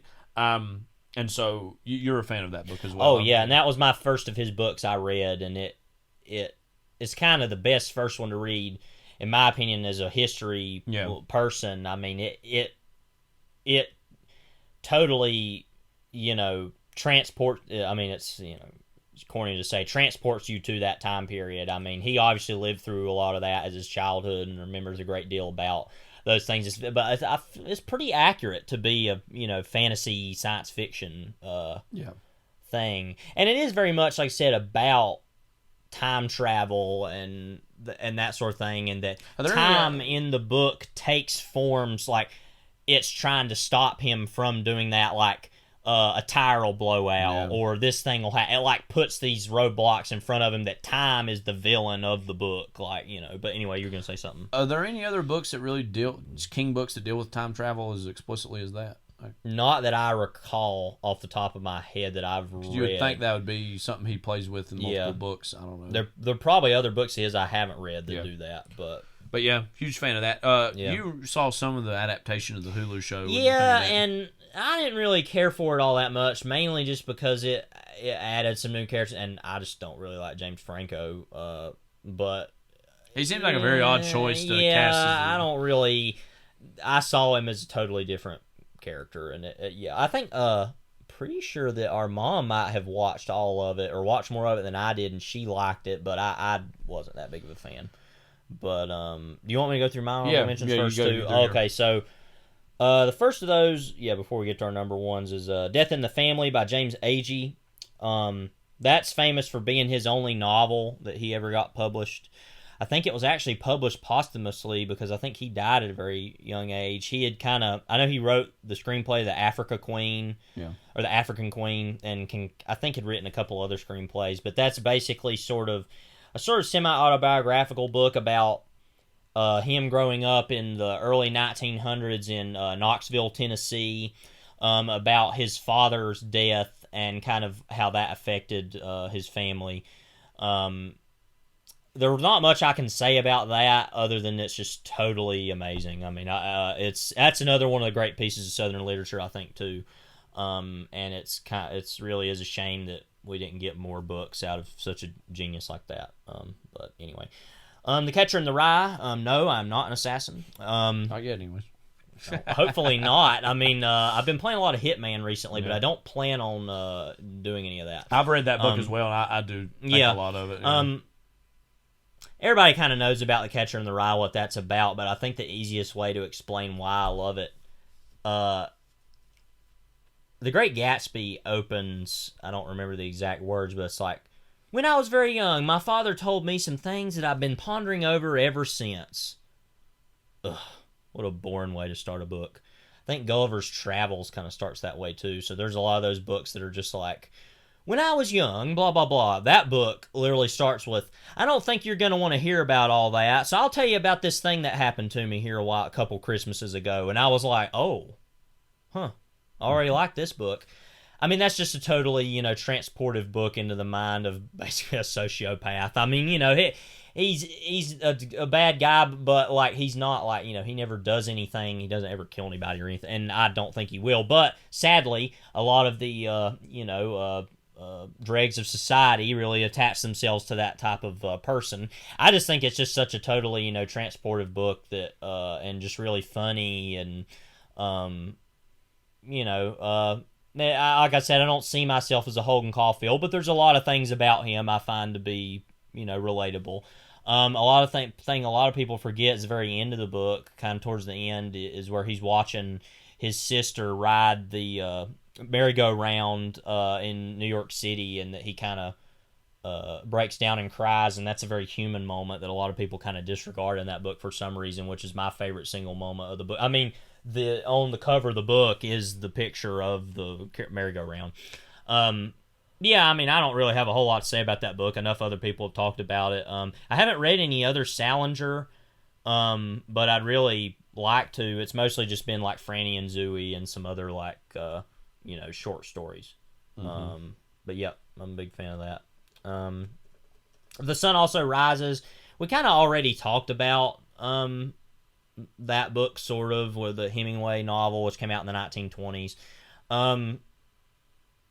I mean, I think that has one of the greatest endings of any book of the isn't it pretty to think so kind of final line. And what I love about that book is how vague it is about what's actually wrong with the main character. He got a war wound, and it's kind of vague about it. Was he like, emasculated or what was going on there? But I just love that just as a piece of travel fiction. It's just really great about going to Pamplona to see the running of the bulls. Originally it was, I think, called Fiesta was the original name, and very much about Spain. And obviously, I mean, it's about a lot of things that Hemingway loved. It's about fishing. It's about bullfighting. Yeah. It's but also about his travels as an expatriate writer throughout Europe, especially in Paris and Spain, and kind of his experience. And he was obviously in World War One. Obviously, he wrote a lot more about World War One in A Farewell to Arms after that. But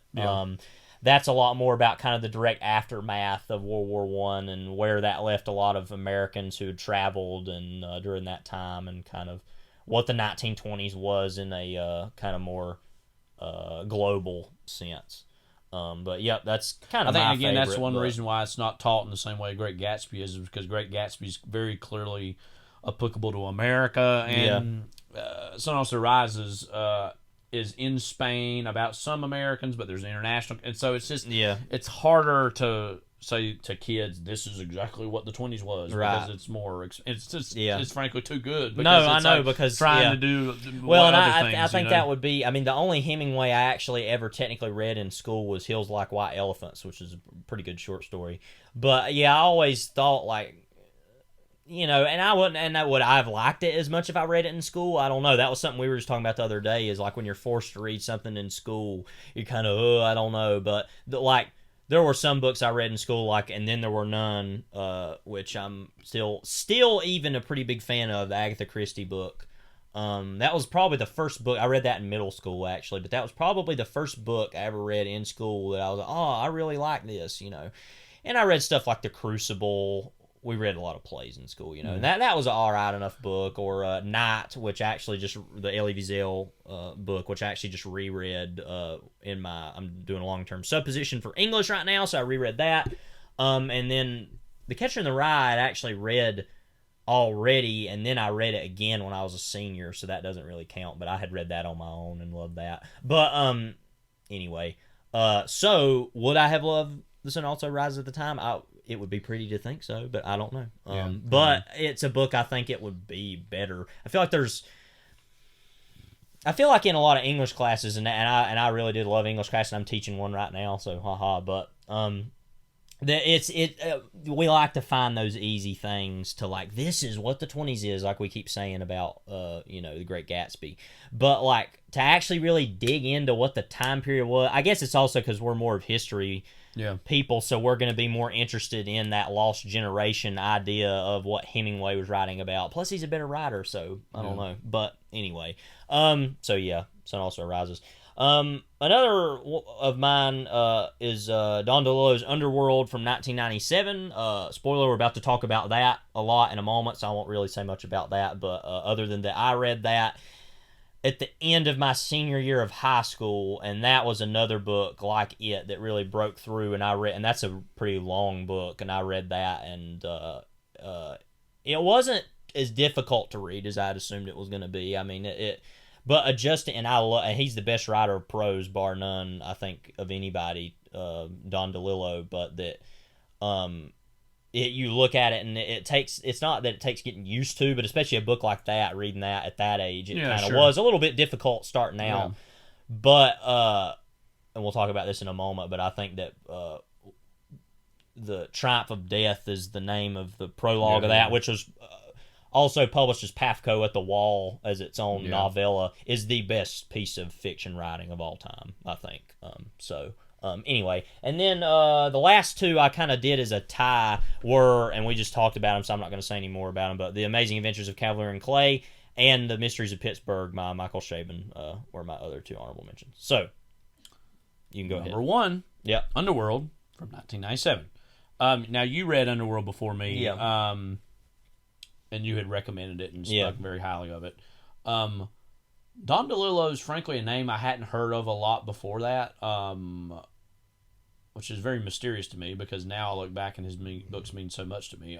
But I read that, and again, most talked about thing about that book is the first 50-ish pages, which is the Tafco at the Wall sequence, which is set. What year was that? 1950. 2, 3, or 4, somewhere in there. It was when the Giants and Dodgers were both still in New York City. I know that, but 1951. Okay, that was earlier than I thought. The Giants, and the Dodgers, all set at the very famous baseball game, which Shot heard around the world. Shot heard around the world. Yeah. And I know that DeLillo has said that he was actually inspired to write this book from, I think, the front page from the next day, which was both talking about this baseball game and also talking about nuclear, like atomic testing or nuclear weapons testing. I can't remember. Also on the same front page. And we joke about this all the time. Somebody's like, what is Underworld about?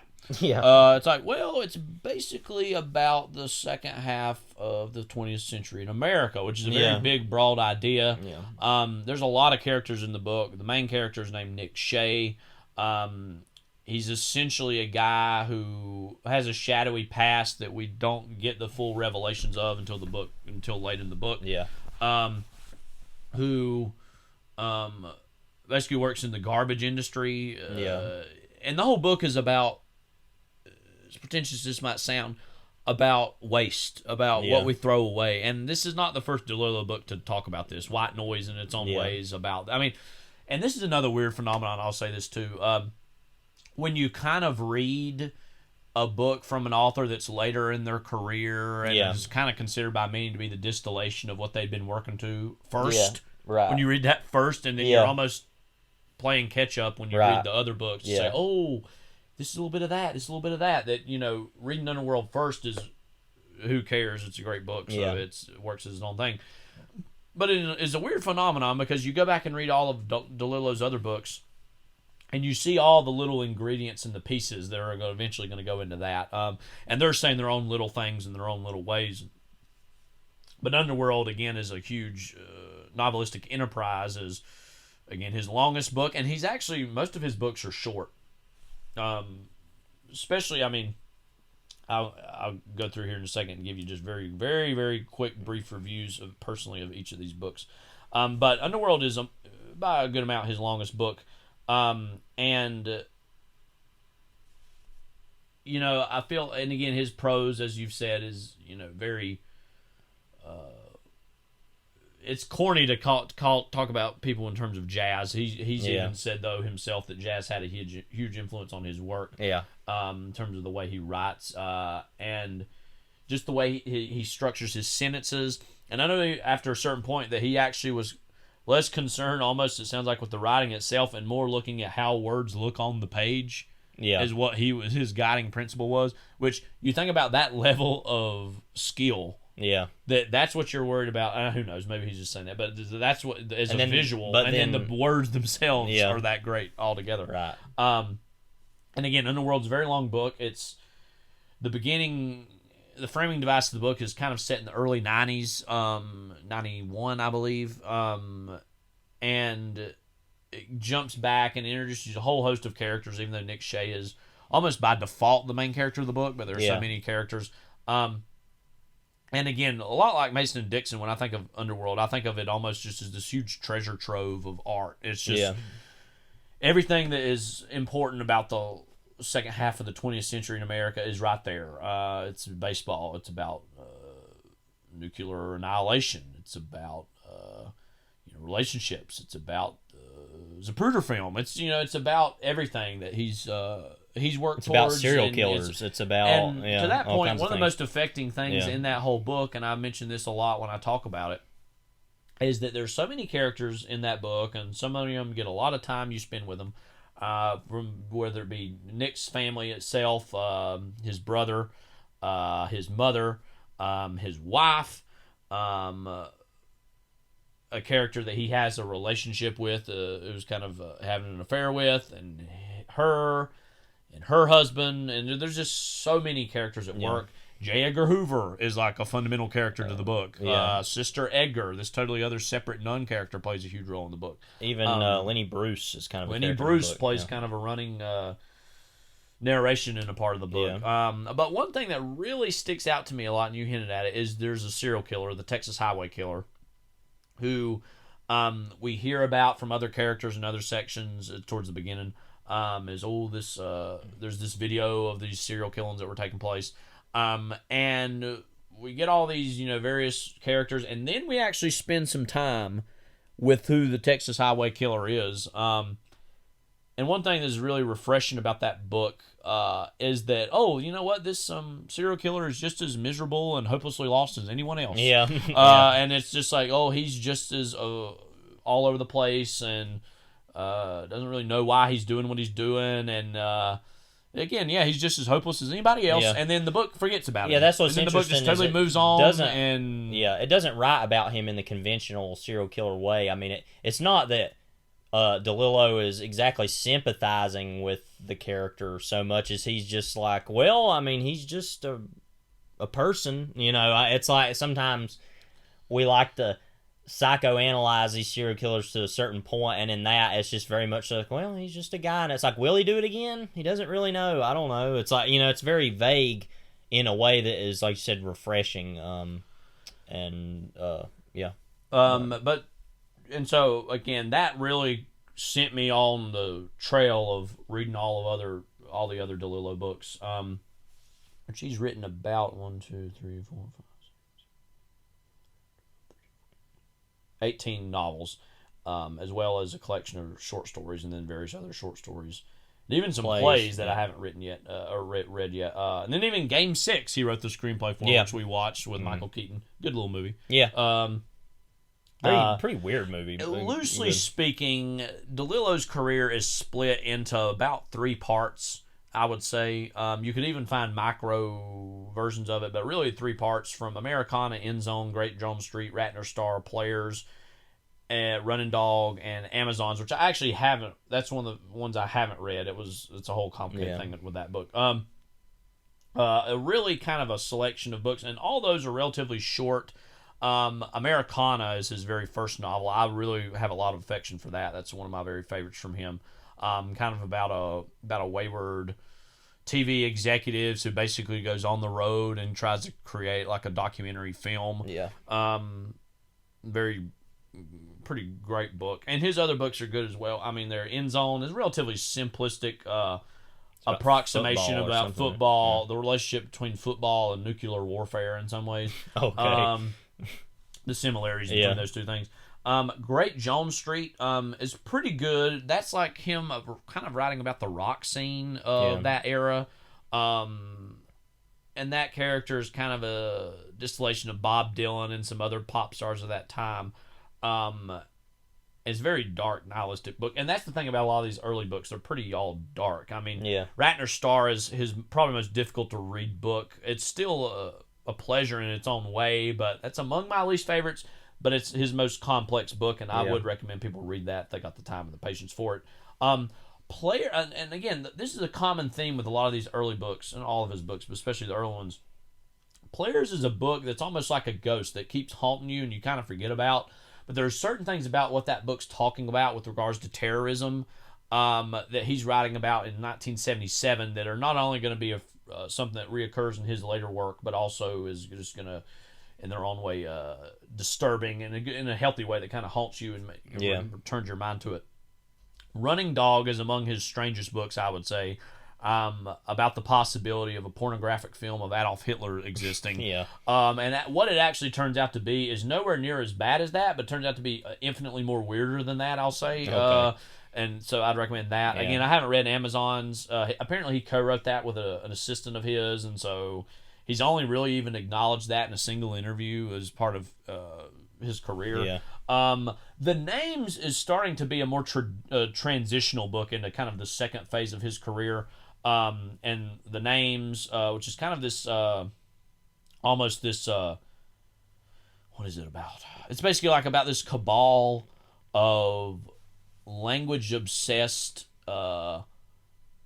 killers in Greece, and it's a very strange book. I think that hasn't Albatross Perry said he's interested in directing a version of that? Adapting that, yeah.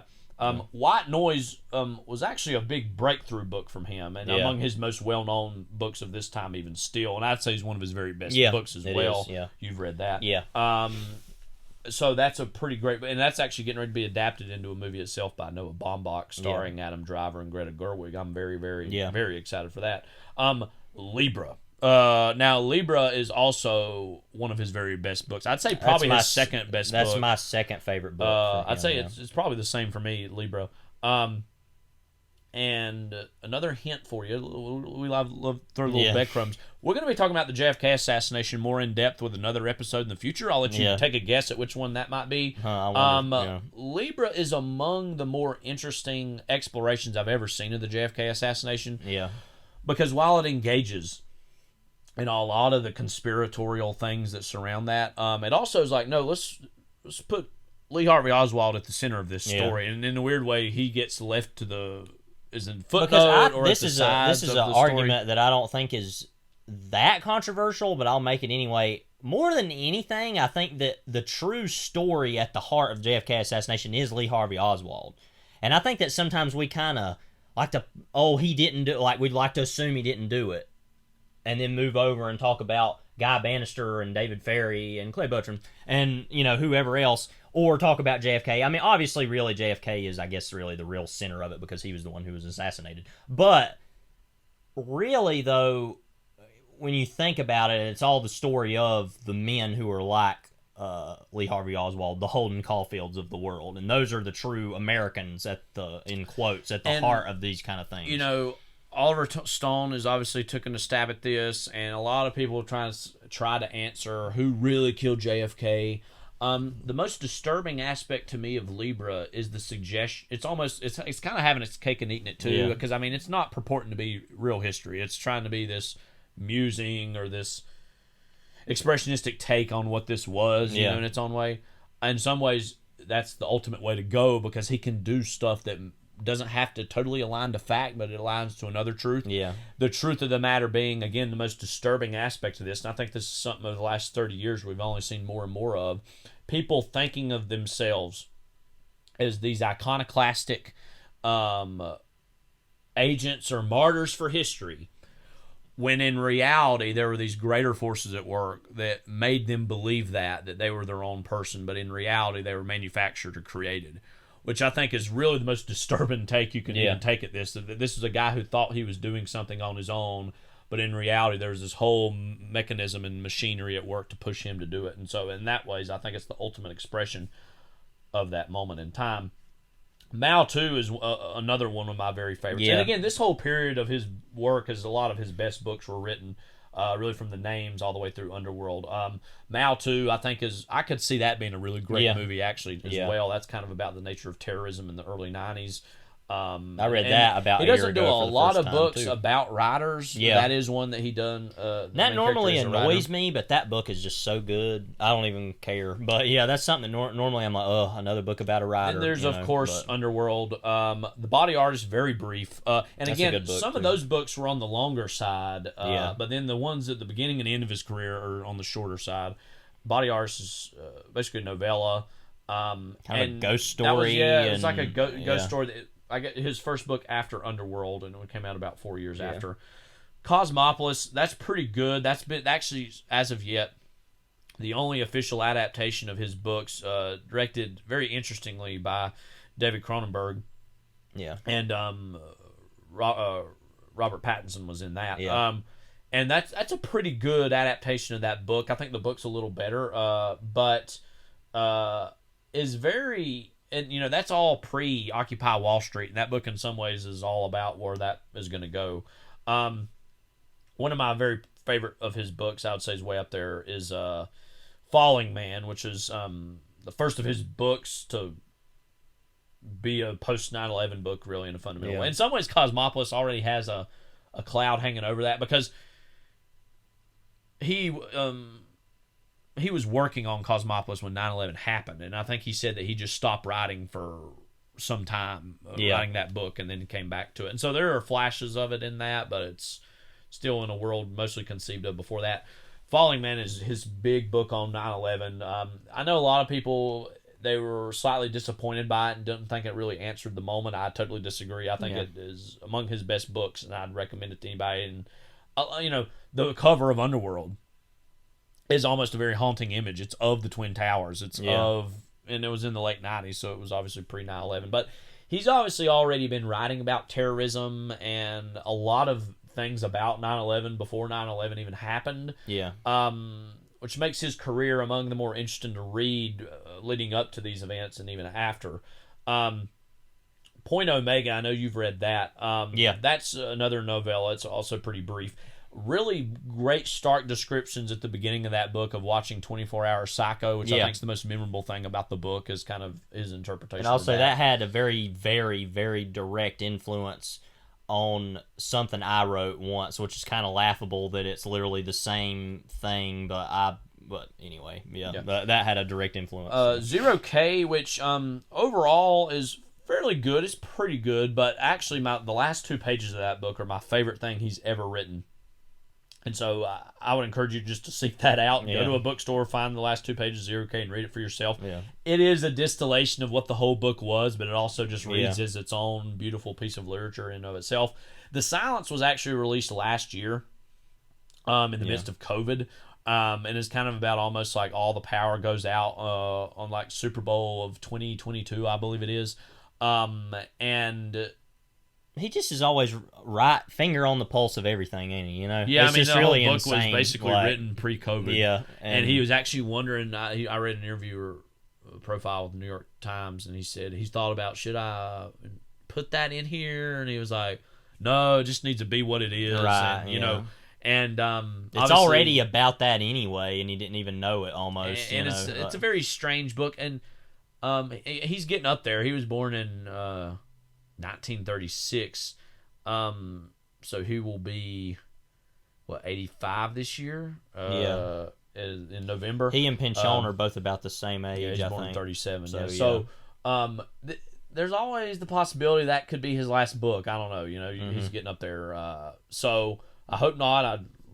I'd read anything he writes. But I've actually went through, like I said, and read all these books ever since Underworld.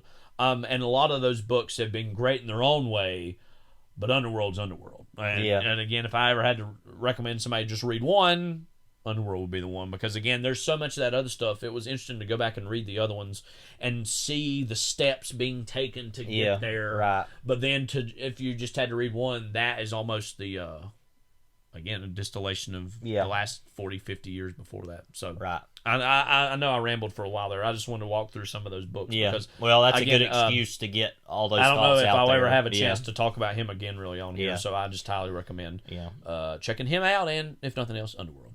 Yeah. Yeah, and I highly recommend Underworld. I mean, like I said, that's another one of those books that just made such an impression on me, and it's just so big. It's about so many things, and there's so many sections of that book and other of his books, but especially that book that I think about very often. So, your number one, what is it? Drum roll.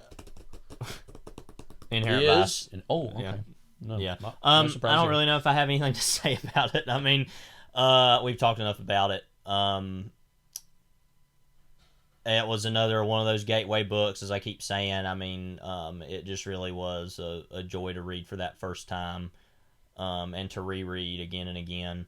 It's had a very direct, like I said, influence on some of my own writing. I find myself trying to do Pinchon light, I guess, or it's not even that I'm trying. Sometimes I just find myself doing that. I'm in the middle of writing a sentence, and there's so many commas in it, I about want to scream at myself, just like, why are you writing so many commas? Like, and just trying to make this so long. But yeah, I mean, I think what is so great about his later books is that, basically Vinland onward, and he's written more books from Vinland onward than he did in his first part of his career, I guess. But he's mostly just known for those early books because they made such an impression, and they've lived in the American literature mind for much longer. I just love his sincerity of those last so many books, and I feel like that kind of is a step away from Mason and Dixon in the sense, and I haven't yet to read Against the Day, so I'm not totally sure about that, but a little bit more of a step away from that level of sincerity just because it's a genre fiction, kind of exercise, but that ultimately, do we remember what my argument was of last week about, what is that book really about? Yeah. So we won't go into all that again, but the sincerity of it being about love, true love in the midst of love being, skewed into these other things about counterculture. The thing I always want to bring up about that book after having read all the books leading up to it is that I brought this up in the last episode. Imagining him writing that book in the early 70s when it would have been written, it would have came off much more smug, and I think most detective fiction is quite smug, but just much more smug, much more glib, much more like, look how ironic and crazy and twisted all this is. There's a certain just level of ease he has in the whole book, and there's just this certain level of, obviously it's written in a relative present tense, you know what I mean, in the sense of when it is written, but it's obviously written by someone looking back on this era. And what's sad about it is that, he's writing about a lot of the bad stuff about the time, but you still feel this deep yearning on his part to go back to it. And I don't know his own personal relationship history in terms of relationships he's had. I know he's been married, I believe, for some time now. But when you look at a character like Shasta Faye Hepworth, you can't help but think about the possibilities of women in his own life that slip through the cracks or slip through the corners, and we all have those feelings or moments of thinking about people in our own lives in that way. And so Shasta is almost the MacGuffin of the book, but it's not just purely about a physical person. It's about a time and a place that he's yearning and wanting us to go back to with him. And again, even as bad and terrible as it was, again, it's weird to think about the time in which that book would have been taking place. He was writing Gravity's Rainbow, which is a radically different kind of book. Again, I think it is among his most well-written books and most heartfelt books. And again, one thing that really leaves an impression on me about it is that it feels like the last to me of these L.A. Shaggy Dog detective fiction stories. Don't do it any... Oh, wait. People continue to do that. Oh, well. The nice guys. Yeah. No, thank you. Yeah. I mean, I don't know. I think we've talked enough about Inherent Vice. I don't want to belabor it anymore, but love it. Recommend it. I don't know. What are you reading right now? I'm actually reading this book, Things Fall Apart, by... Oh gosh, I forgot his name. I'm reading it actually for the Chinua Achebe, I think is how you say his name. Yeah. It's like one of the biggest titans in African literature. But I'm actually reading that right now for the classes I'm having to teach, so I'm kind of busy doing that. Chinua Achebe. That came out like 1958, and it's okay so far. I mean, most of this first part of the book has been about basically my understanding of it is there's kind of multiple parts of the book, and I'm only still in the first. I'm actually going to finish part 1 here in a little bit today because I need to do that. But it's not a very long book either. But it's basically just about this whole first section's been about the traditions of African culture in Nigeria and kind of the way those things work, and then the rest of the book I think is basically these European missionaries arrive and how all that is going to change. But it's pretty good. I'm getting a little bit closer towards the end of Nixonland by Rick Perlstein, who I'm a huge fan of. This is only the second of his books I've read. He's kind of most known for writing this 4-volume series, which just came to a close, on basically the rise of the modern conservative movement the last 50 years, 60 years in America. His first book is really great. It doesn't get as much attention as some of the other ones, but it is really good in its own right. Before the Storm, which is basically about the 1964 candidacy of Barry Goldwater and the events that led to that. And it's not just about conservatives; it's about the whole nation at the time. Yeah. And Perlstein himself is a liberal, progressive-minded person, which makes his understandings of conservatism all the more valuable, I would say, in terms of looking at it from a slightly different perspective. Right. It should also be said, George Will, among the most prominent conservative commentators in our country, is actually a huge fan of Perlstein. Really? And says that, it's interesting that a man of the left has such a interesting idea of what conservatism was. So he's Yeah. actually sings his praises as well, well. And again, they're just very vivid. A lot of this history on the broader sense, I know and understand. And love this time period he's talking about. But on this micro level, he's bringing up all these sorts of connections that have kind of been lost to history, and he's trying to bring them back together. Go, what we understand about the 60s and 70s and even 80s in America, we think of in these terms, but we're forgetting about this, and it only enriches your understanding of the time period. But again, Nixon land is roughly set from the Watts riots in 1965 all the way through Nixon's re-election in 1972. Excuse me. And I actually just read about the Kent State shootings and events in May of 1970. Yeah. And again, he walks through it all with a lot of grace and tremendous intelligence and observation.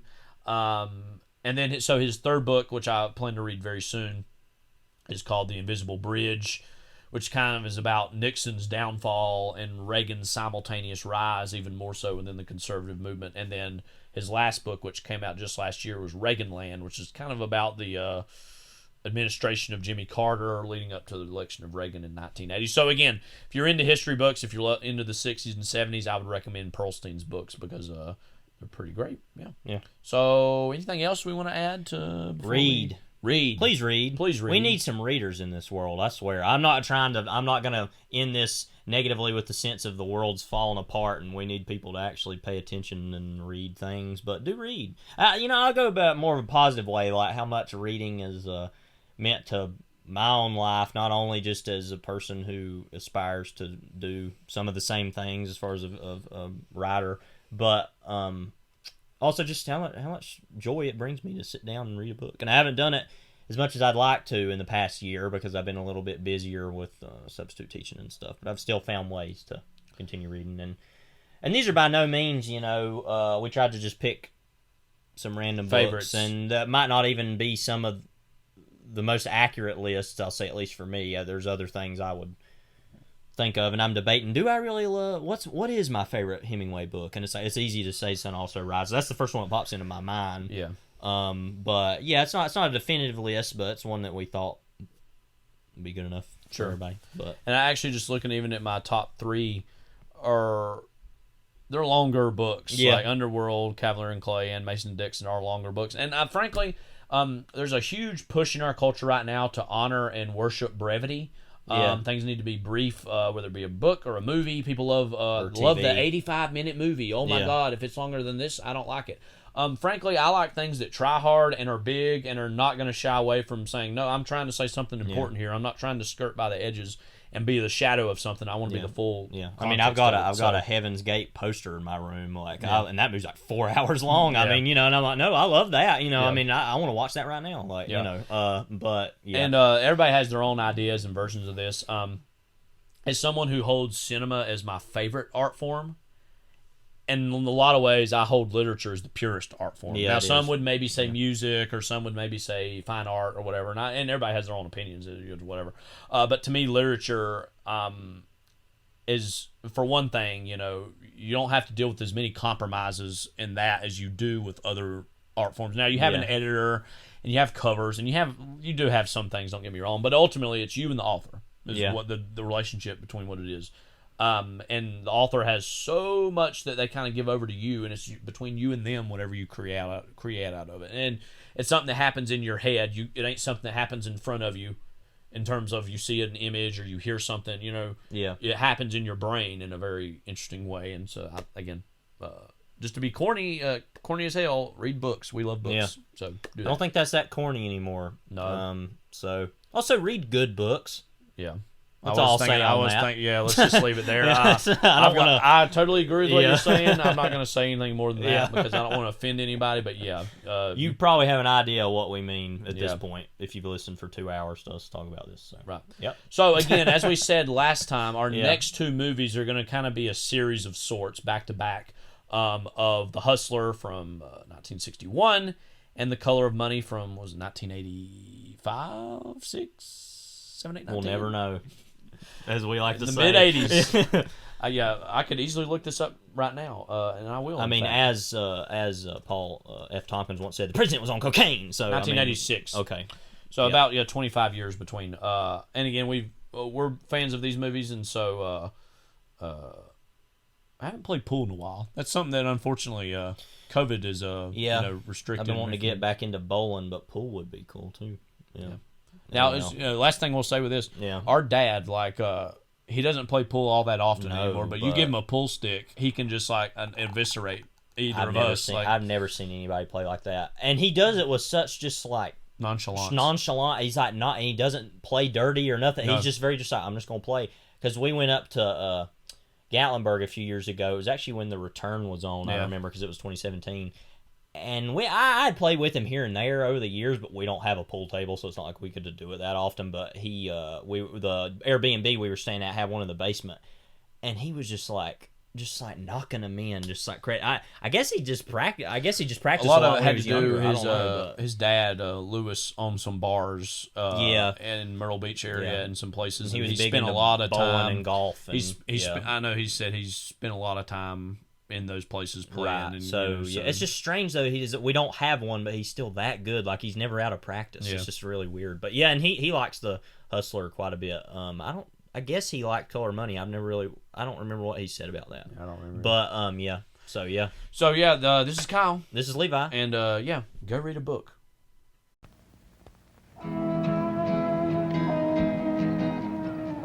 To a child who doesn't read, the world is a closed book. Drifting, dropping back, dropping out. That's why a nationwide organization named RIF, Reading is Fundamental, was formed to help get books into the hands of children who have no books of their own. A book a child can pick out himself, for keeps. A book that really belongs to him and makes him want to read. It works. There are more than 150 local RIF programs starting up in communities like yours. They're proving that once you start a child reading, there's no stopping him. If America is to grow up thinking, reading is fundamental. To find out how you can help, write to RIF Incorporated, Smithsonian Institution, Washington, D.C.